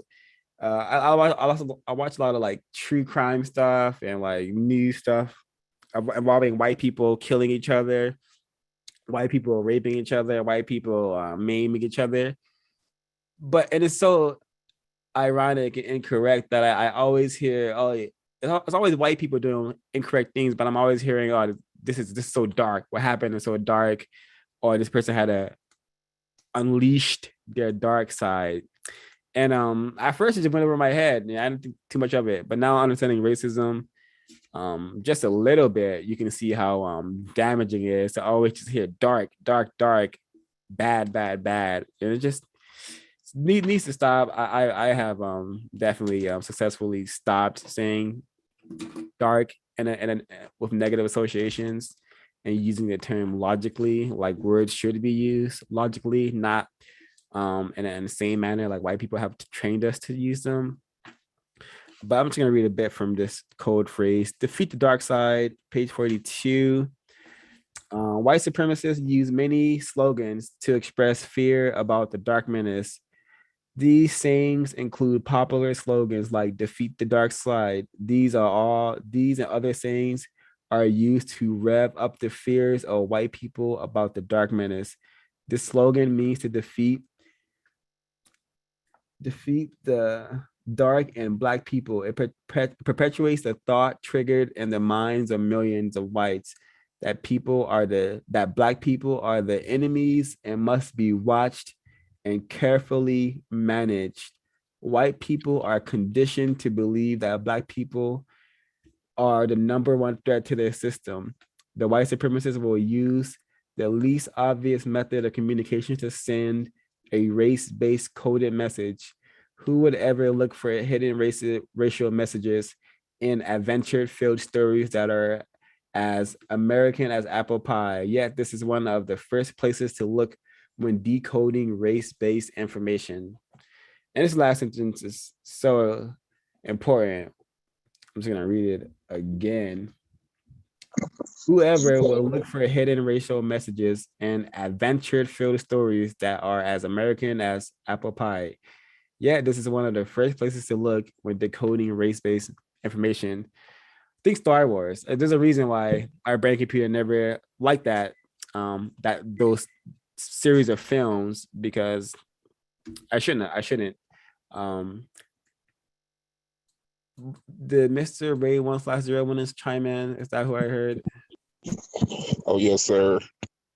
I just wanted to piggyback off the last sentence you just read. Who would ever look for hidden racial messages and adventure-filled stories that are as American as apple pie? I'll stop there, but wasn't the arch nemesis of Superman a hero in white supremacy culture? Wasn't his arch nemesis named Darkseid? Wow, yes, it is Dark Side. It's spelled a little different, and it's often card like confused with Dark Seed, but it is Dark Side, and he is a black male looking caricature. So yeah, it's in our face 24/7, and I myself, once being a so-called nerd, thought I understood the Superman lore, but racism in plain sight, that's how it works. It's hard to see because it's, even though we're surrounded by it. Mr. Fire? I have a counter racist story real quick about this, how they use the word black and how they right in our face practice racism. So I went for a short trip with a victim of racism who has a white parent who he still has a sexual relationship too. So he's very confused. So I was like, oh, I'm gonna test some counter racist theories. I know we're supposed to, some have a code of leave them in the field. They just been shot and and they don't keep pressing forward. But so I'm with him, and of course he tries to sneak me around white people. So he's like, let me go over to my friend's house. But he's talking about him like, that's my dog. Ways that we talk about each other as black males. So I'm like, all right, cool, we're gonna go to this dude's house. I'm thinking it's a black dude. Of course, it's a white dude.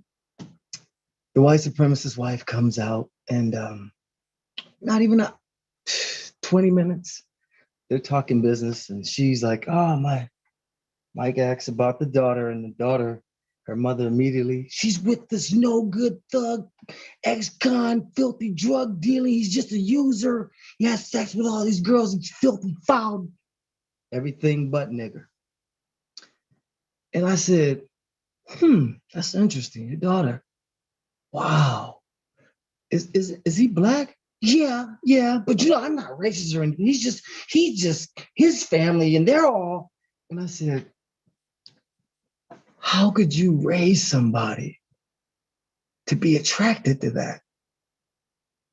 I said, just like you, ma'am, your daughter sees all over the world, like you said, these low, degraded people, but she wants to have sex with him?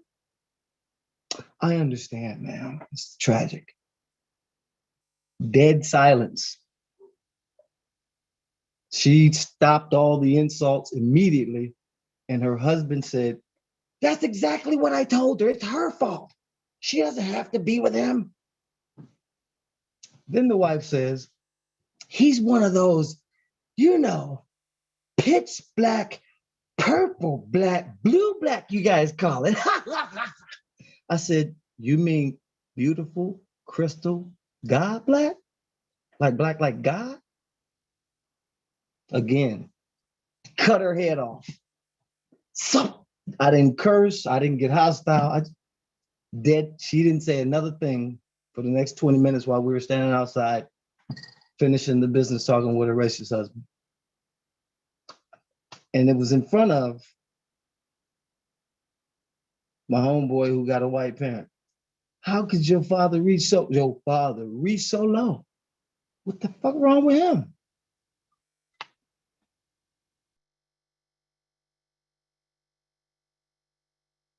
Incredible. Thank you, Mr. Fire, for for sharing that. Very insightful story. Also an example of ultimate Black self-respect and like example of practicing counter-racist Oh, I experiments. was scared as hell. Oh. And I'm not, I don't consider myself a scary guy, but my heart was like, if I say this, Dr. Frances Cresswell was like, you mean Crystal God Black? Yeah. She was like, yeah, the heart racing and all that, that's just the effects of dealing with white people probably most of the time. So that's still ultimate Black self-respect, counter racist experiments. That is wow, incredible. That was a very I hope to be in a position to question white people in such profound manners as well. Continuing with the just the race code wars and just same subject, same topic. Oh, I forgot just that fast. Victim of racism. Tim Watkins, I don't know if he's still here, but he asked, what's your feelings on CRT? I'm pretty sure he's referring to critical race theory. I've can't say I understand that entire concept. I have seen some elements from CRT that I found to be constructive, but my views on CRT is just VGQ, you know, victims guaranteed qualifications. That is my answer. Definitely, and I do see that as a code phrase as well. CRT is just a code phrase, code word to discuss white supremacy without using the term system of white supremacy as well. So that's what I think on CRT. If folks, Mr. Kwaku, Mr. Ray 1/0, Miss Helen, would you like to share an answer to the question? The question was, what is CRT? The question is, what's your feelings on CRT? I don't know enough about it to comment on it. Still, what I do know is it can be a bit confusing. I think any non-white person that is trying to solve the problem, the best and most constructive energy to them. I think that overall, I think CRT is trying to solve the race problem, the problem of racism, white supremacy. Let it be done by those non-whites. But yeah, overall, VGQ.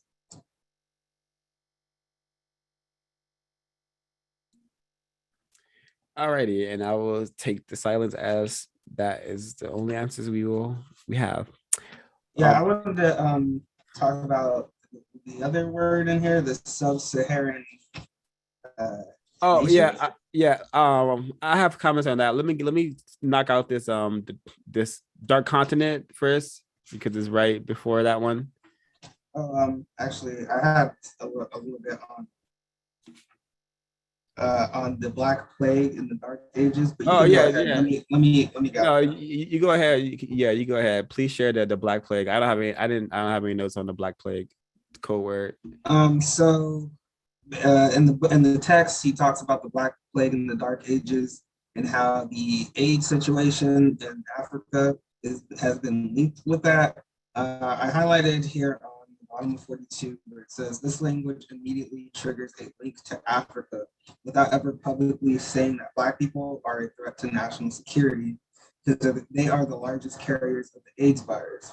I highlighted this part because he talked about how since AIDS is most definitely being linked with that African continent, it is assumed that most dark-skinned people on that continent have AIDS or the largest carrier of AIDS, and how the racist white supremacists here in North America see that as a national security threat. So labeling the AIDS pandemic as a Black plague and sending them back to the Dark Ages.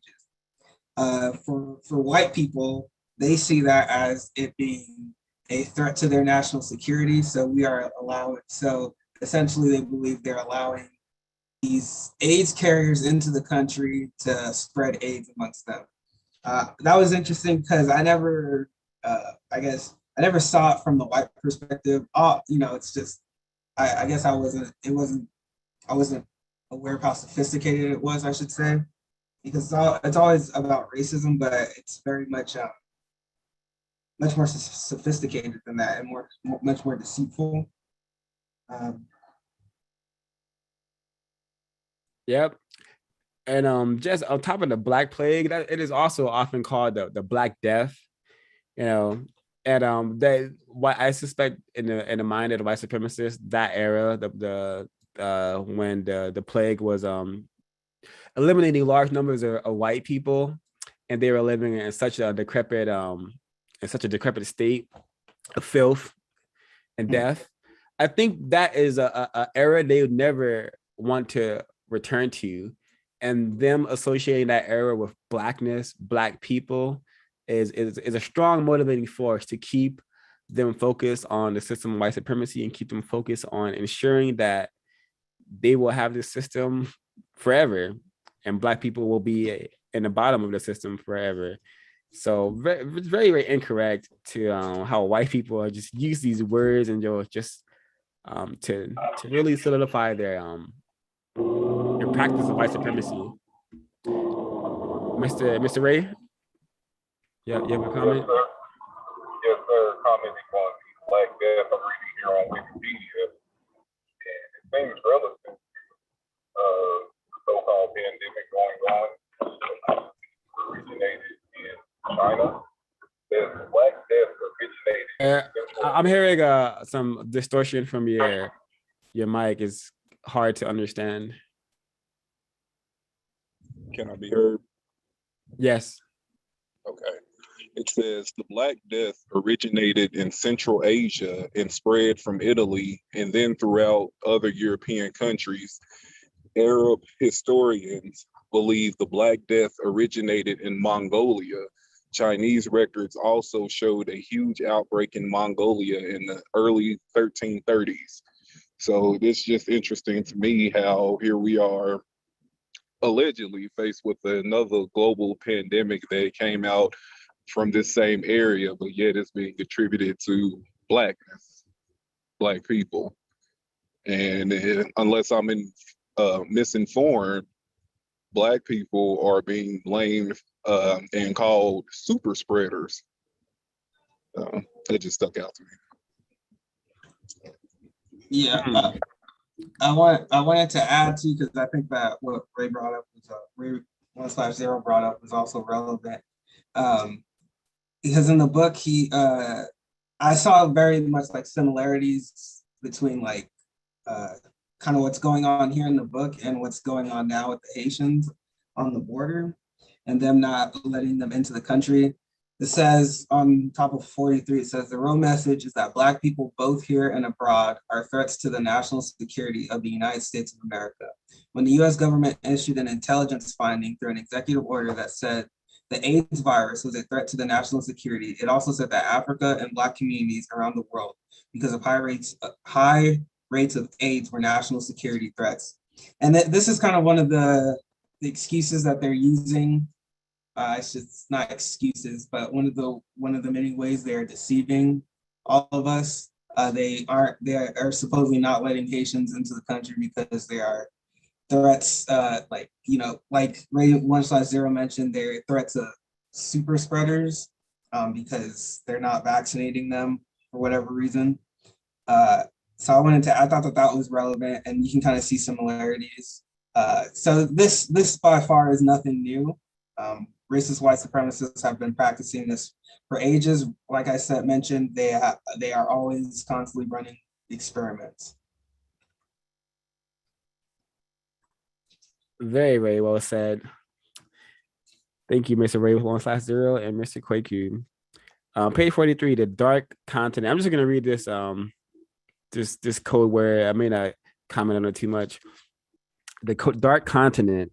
This is a racial reference to Black people that, when it is decoded, implies savage, backward, and primitive. It has nothing to do with the lack of sunshine on the continent. Africa has more days of sunshine than any other geographical location. The phrase dark continent in decoding language means backward ass niggers. There's no counter terms such as the light, bright, or white continent. The word dark has a clear racial and color meaning that is associated with evil, blackness, dark, or Black people. Even just saying the dark continent, just in my brain computer, I think of this shade of darkness encompassing Africa.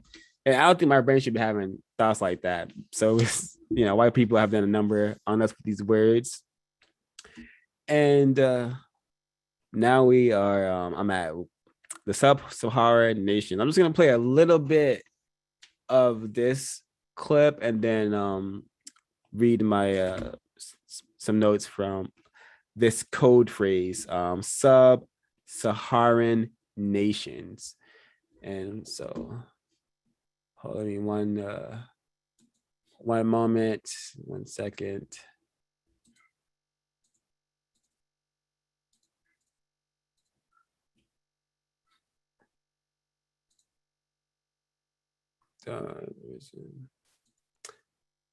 All right, I prefer just gonna play this, fair use sign. So some sort of imaginary protection from the white people. And let me play the clip. The International Monetary Fund has warned that more than 30 million people in sub-Saharan Africa are being pushed into poverty by the economic impact of the coronavirus pandemic. It's called on wealthier nations to help African countries to get better access to vaccines. Sub-Saharan Africa is set to record the slowest growth of any world region this year, the International Monetary Fund has said. That's as the region struggles to bounce back from a downturn triggered by the global health crisis. And the IMF said it's now time for wealthy countries to step up. Abebe Emero Selassie, head of the IMF's Africa department, said the way the international community can help is by improving access to vaccines. Alrighty, so here you have it. If we were to watch the majority of this, you would just see just more images of just the area of the world known as Africa in a really sad state, and this is because white people have long orchestrated this reality. I think it's Walter Rodney, How Europe Underdeveloped Africa. That is definitely a book one should pick up to understand how Africa has been kept so poor when it has the most natural resources than any other landmass on planet Earth. So really incorrect. And so let's discuss this code word, this of sub-Saharan nations, because IMF says sub-Saharan Africa to see world's slowest growth. I don't think this is coincidental. I think this is well expected, well orchestrated, and strategized to occur. So on page 45 it says the term sub-Saharan really means land of the savages. It means that King Kong is chasing a white blonde woman named Fay Ray around the continent. It means Rwanda, Burundi, Sierra Leone, Botswana, Zimbabwe, South Africa under so-called Black rule, Angola, Senegal, Uganda, Swaziland, Lesotho, Namibia, Malawi, Kenya, Ethiopia, Eritrea, Somalia, Cameroon, Ghana, Ivory Coast, Gabon, Congo, Nigeria, Niger, Mozambique, Zambia, Tanzania, Sudan, Chad, Libya, Gambia, Guinea-Bissau, Togo, Benin, Mali, and Madagascar. All of these areas in the white supremacist mindset are nigger countries. They will be kept on the bottom of the totem pole, just as Black people are kept on the bottom all over the planet. These are Black rural nations with no hope for the future. These nations are the poorest and most devastated nations in the world, according to the United Nations Human Development Report 2000. So this is 20 years ago, and his reference is 20 years ago, and still 2021, so-called Africa is still so-called progressing slowly. White supremacy 101. The terms sub-Saharan is also another derogatory label that categorizes Black people as inferior and hopeless. This term is similar to the creation of the phrase Middle East, which is a term used to separate this area from the African continent. The word sub-Saharan has been used to hide the white supremacist race war against Black people. The white supremacists can blame the Black people and say that these people can never be civilized and develop on their own merit. They must be managed with the backward and unintelligent. And their potential is limited because of their genetic inferiority. They will only develop to a limited degree, no matter how many resources are pumped into their communities or areas. This is why it is better that they are eliminated or the population is significantly reduced. If this would have happened to the Balkans or in Eastern Europe or in Mexico with white people, the reaction would have been different. And again, this clip we saw, so-called Black ruled African nations, telling white people to step up and help us, which is correct. They need help. They should receive the help they need. But in the system of white supremacy, I don't think they will get it, especially not constructive help. Continuing on page 46, on April 6, 2001, former Congresswoman Cynthia McKinney, DGA, sponsored a forum on the plunder and rape of Africa. In her opening comments, she said the following. I'm going to pause here before I read her quote. I had to read a book called Plunder at the University of California, Berkeley. I literally read a book called Plunder about white people going into various places and taking whatever they want, using very, very violent means. And I was so victimized and mistreated and retarded that I didn't even think racism. I just thought, this is just, imperialism, I think it was called in that book. But that was just an example of how confused we are, even though when it's right in front of our faces. But I'm going to read what she says. She reports, their investigations into the activities of Western governments and Western businessmen and post-colonial Africa provide clear evidence of the West's long-standing propensity for cruelty, avarice, and treachery. The misconduct of Western nations in Africa is not due to momentary lapses, individual defects, or errors of common human frailty. Instead, they form part of a long, malignant policy designed to access and plunder Africa's wealth at the expense of Africa's people. In short, the accounts you are about to hear provide an indictment of Western activities in Africa. Western, code for white people, white supremacists to be more precise.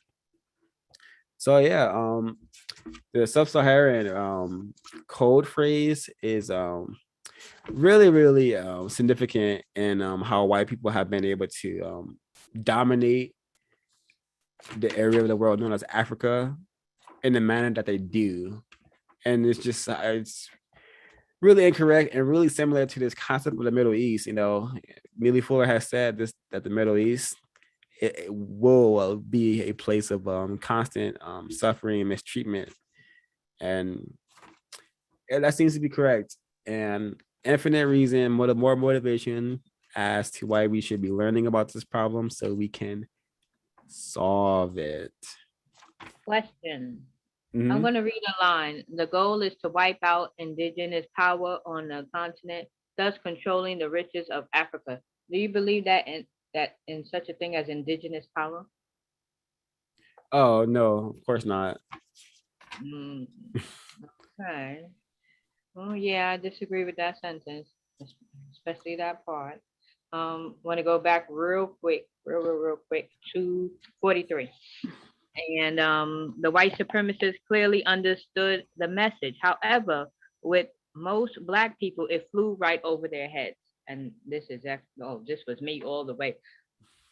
I used to watch a children's program called Charlie Brown, and one time they had a Thanksgiving dinner, and you see everybody sitting down, and the one Black child is sitting on the left side of the table by himself in a lawn chair. Everybody else has a chair, and I watched that for years and never saw the racism in this program, in that picture, in that image.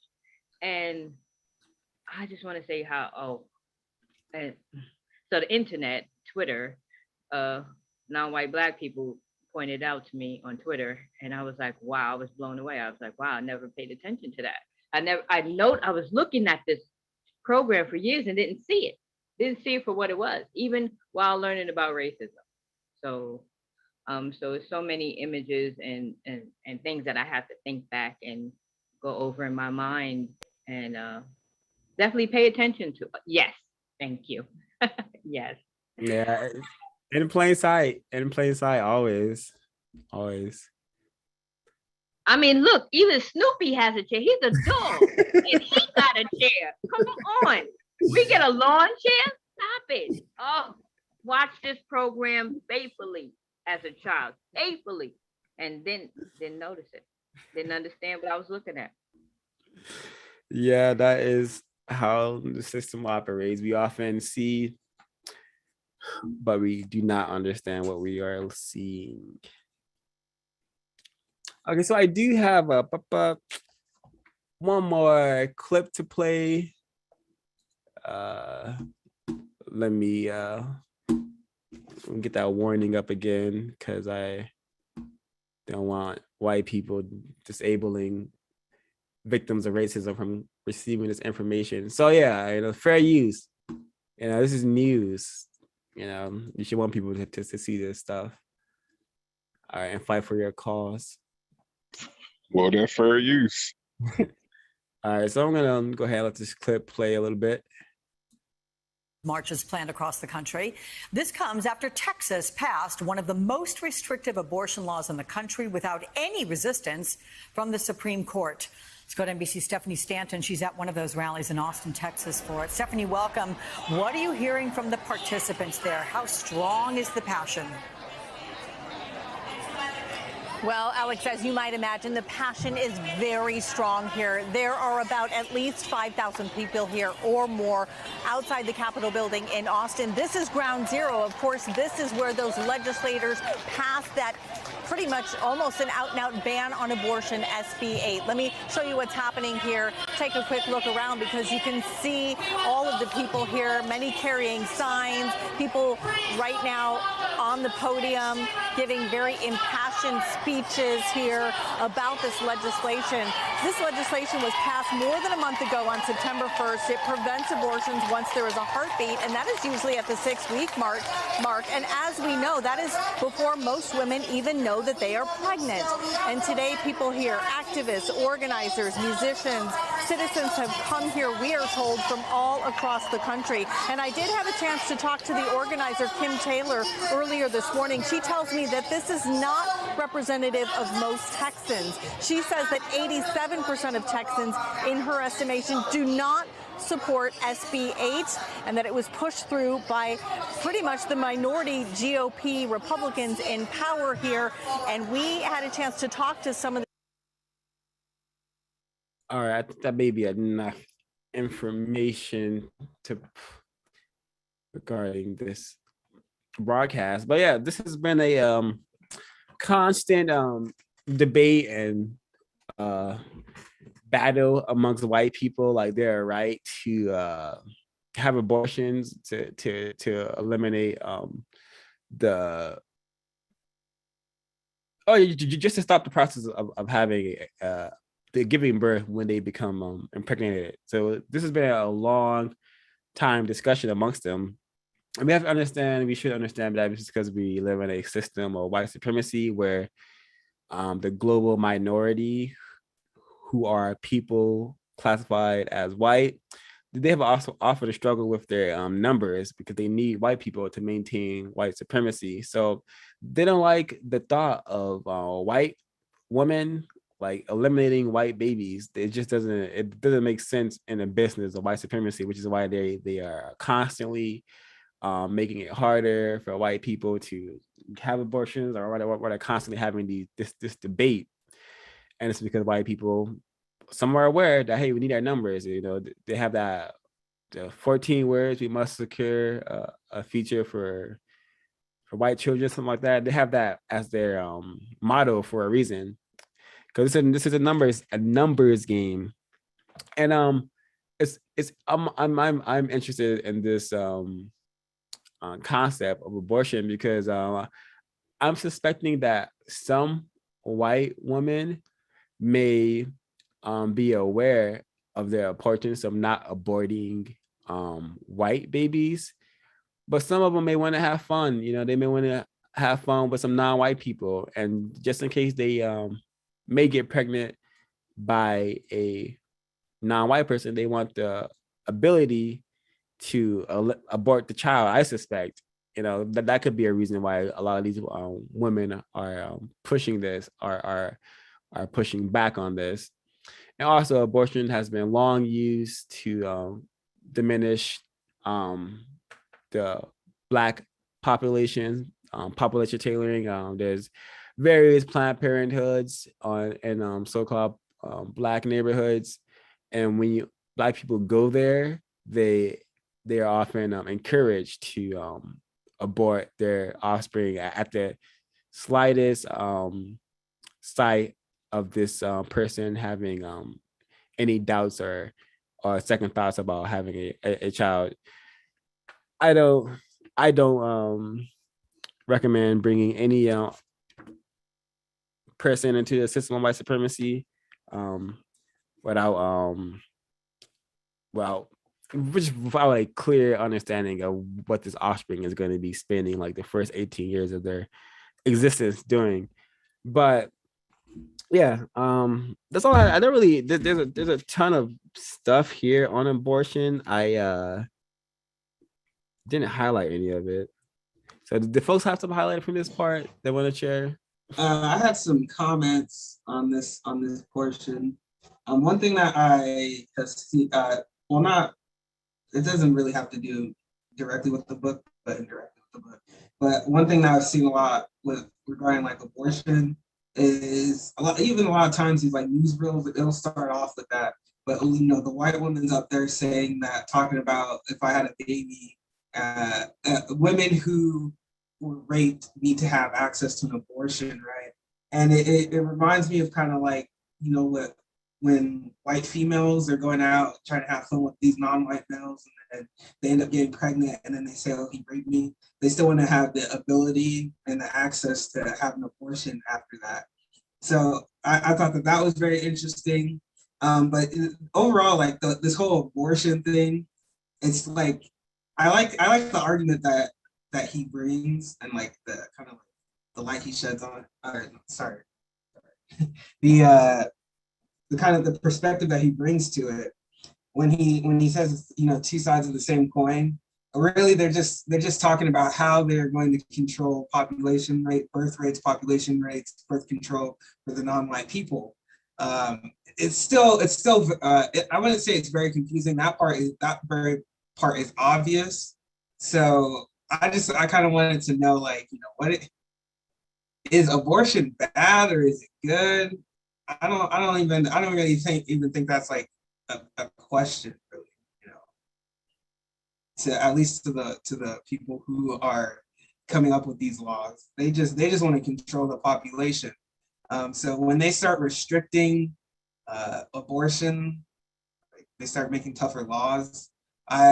For white people, I'm assuming they don't want white people to kill their white babies. But for Black people, or the non-white people who are looking for abortions, they could care less about that.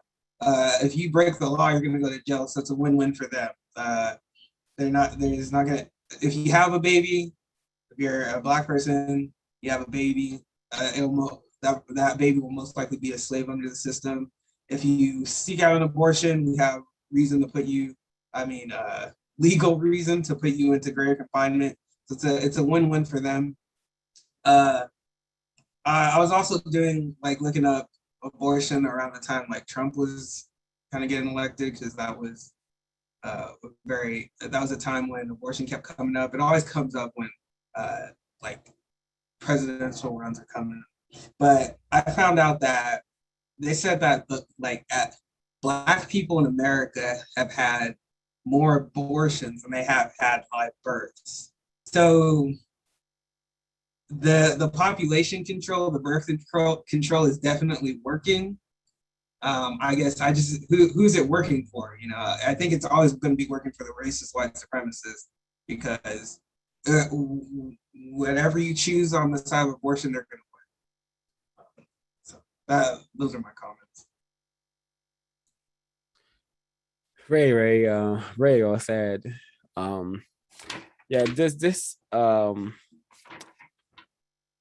text is a very, I think this is an excellent resource in just understanding what white people have been up to for all these years, with all these various concepts and words that they just throw at us and we don't comprehend. Abortion being one of them for sure. They definitely want one of those. Also, what you said reminds me of not only that there's a law could also this law I think this law may harm more non-white people more, because a white person who can't get an abortion in Texas probably has the means to travel outside of the state to get an abortion elsewhere. But a victim of racism may find themselves using other means of trying to get rid of the unwanted child or baby. And these other methods can sometimes result in a lot of harm to that victim. So this is again, racists playing all angles and expecting various results. All the results non-constructive and harmful towards non-white people, I suspect. To add to with the whole abortion thing, so they talk about like the heartbeat. It's just more verbiage to make it more confusing, right? Like they talk about the heartbeat, which is 5 to 6 months. I think right now you can, in many states, you can get an abortion all the way up to like 6 months of during pregnancy. And I mean, at that point, the fetus is pretty large by then. I mean, I was watching a video on how you have an abortion, and they were, they literally have to like cut it apart while it's in your womb, in the womb, like crushing the head and everything. Very sick things going on, but it's just kind of like I don't know. I mean, I don't know everyone's circumstance, but I don't know who would need an abortion at 6 months. That seems interesting, and I feel like there's something there, but I'm not entirely sure.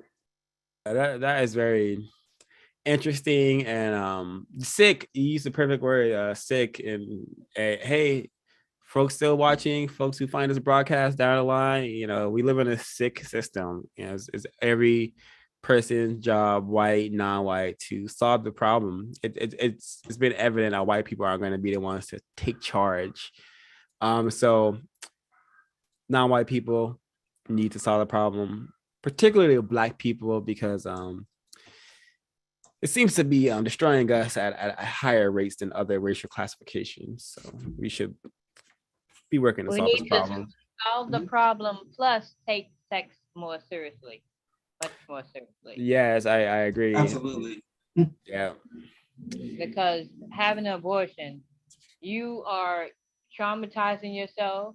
It's not good for the female, for the non-white female, for her body, for her, the damage that she's doing to her reproductive system is just the long-term effects are just horrible.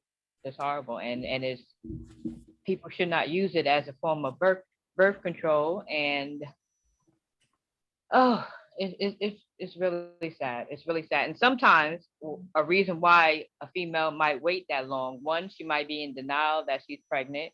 Two, I've heard that they wait until the baby's bigger so that the doctor could see it more better, if I could use that term, because if you do it when the baby is like 1 week or 2 weeks or 3 weeks or whatever, it's so small, sometimes they don't get all of it out.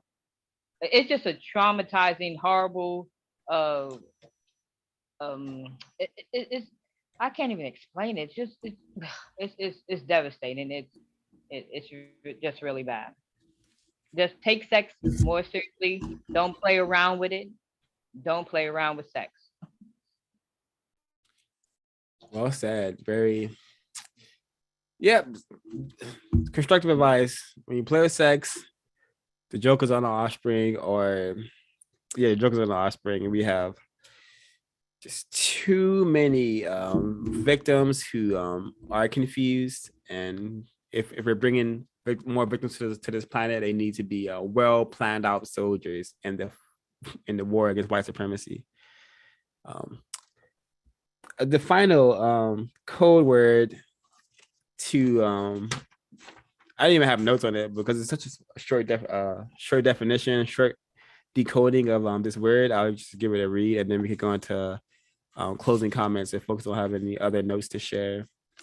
And please, folks on the stream, like, share this. My account, this YouTube account, is nigger banned.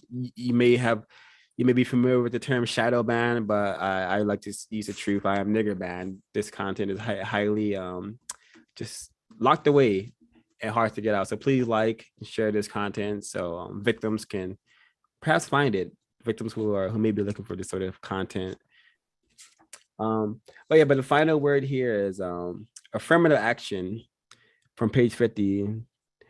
The concept of affirmative action began as a corrective approach to racism in education, employment, and other areas. In the early days of affirmative action, it was used as a process to achieve limited compensatory relief. The objection was to produce justice for victims of injustice. However, in recent years, the term has become a code word for giving something for nothing to Blacks. And therefore, affirmative action is viewed as a sort of Black welfare handout program. It has become a trigger word to signal that Blacks are getting something they have not worked for or honestly earned. It has been used to rally white interests against Black people. In reality, the greatest beneficiaries of affirmative action programs have been white females, the true queens on planet Earth, white females. I thought this is definitely something victims should know. I have had this concept of affirmative action thrown at me by white people before when I was more confused. So that's fun. So that's all. I'm just gonna skim through the chat to see if I miss anything. Sour kiss, fair use, white use. Yep, that is correct. Yeah, I hope I am given the ability to use this white material. Comments, questions from the folks? My last comment just on affirmative action. I have seen that word used a lot. I can see why it made it on this list of trigger words. But I've seen it almost exclusively used when you're talking about Black people, even though studies show that white females benefit from it the most. But usually when that word is being used, it's almost always talking about Black people, and it is usually being used as like as a kind of this affirmative action exists now, so that means racism doesn't exist anymore. How can racism exist if affirmative action exists? and that's usually how the racist white supremacists use it, kind of as a way to deceive and confuse the many non-white population, the big non-white population, deceive them into thinking that racism doesn't exist anymore. But yeah, that's the only comment I had on affirmative action. I don't have any more comments.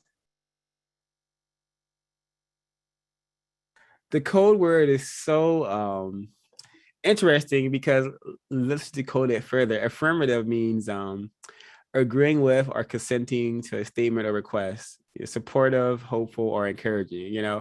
Action, getting stuff done, doing something. So, if this really were to be constructive for Black people, that would have been constructive. If it actually was a supportive action towards Black people to produce justice, it would have been constructive. But white people are the masters of playing at producing something that was maybe once upon a time meant for Black people, but they know how to just come in and just not even meant for Black people. If it meant for non-white people in general, they know how to just come in and infiltrate it and take it over, as white females have done with this affirmative action concept.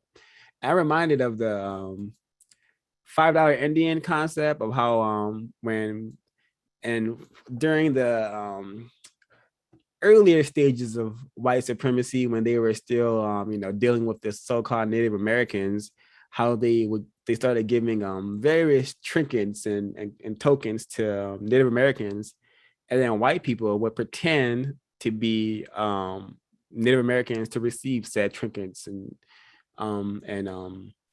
resources from white people. So this is just what they do.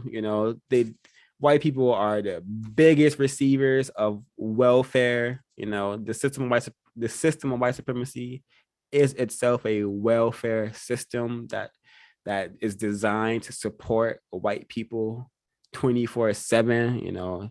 No matter how poor or hillbilly redneck like that white person may seem to be, they are supported by a very, very powerful system. Yeah.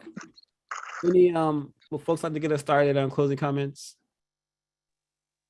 I think that during President Trump's while he was in office, there was talk. I could be wrong. I could be mistaken. My memory could be bad, but I could swear there were talks of eliminating affirmative action and people being in an uproar. But maybe my memory might be failing me. Well, yeah, that's my closing comment. Sounds about white. My closing. Go ahead, Mr. Cookie. Sorry. I was for my closing comment.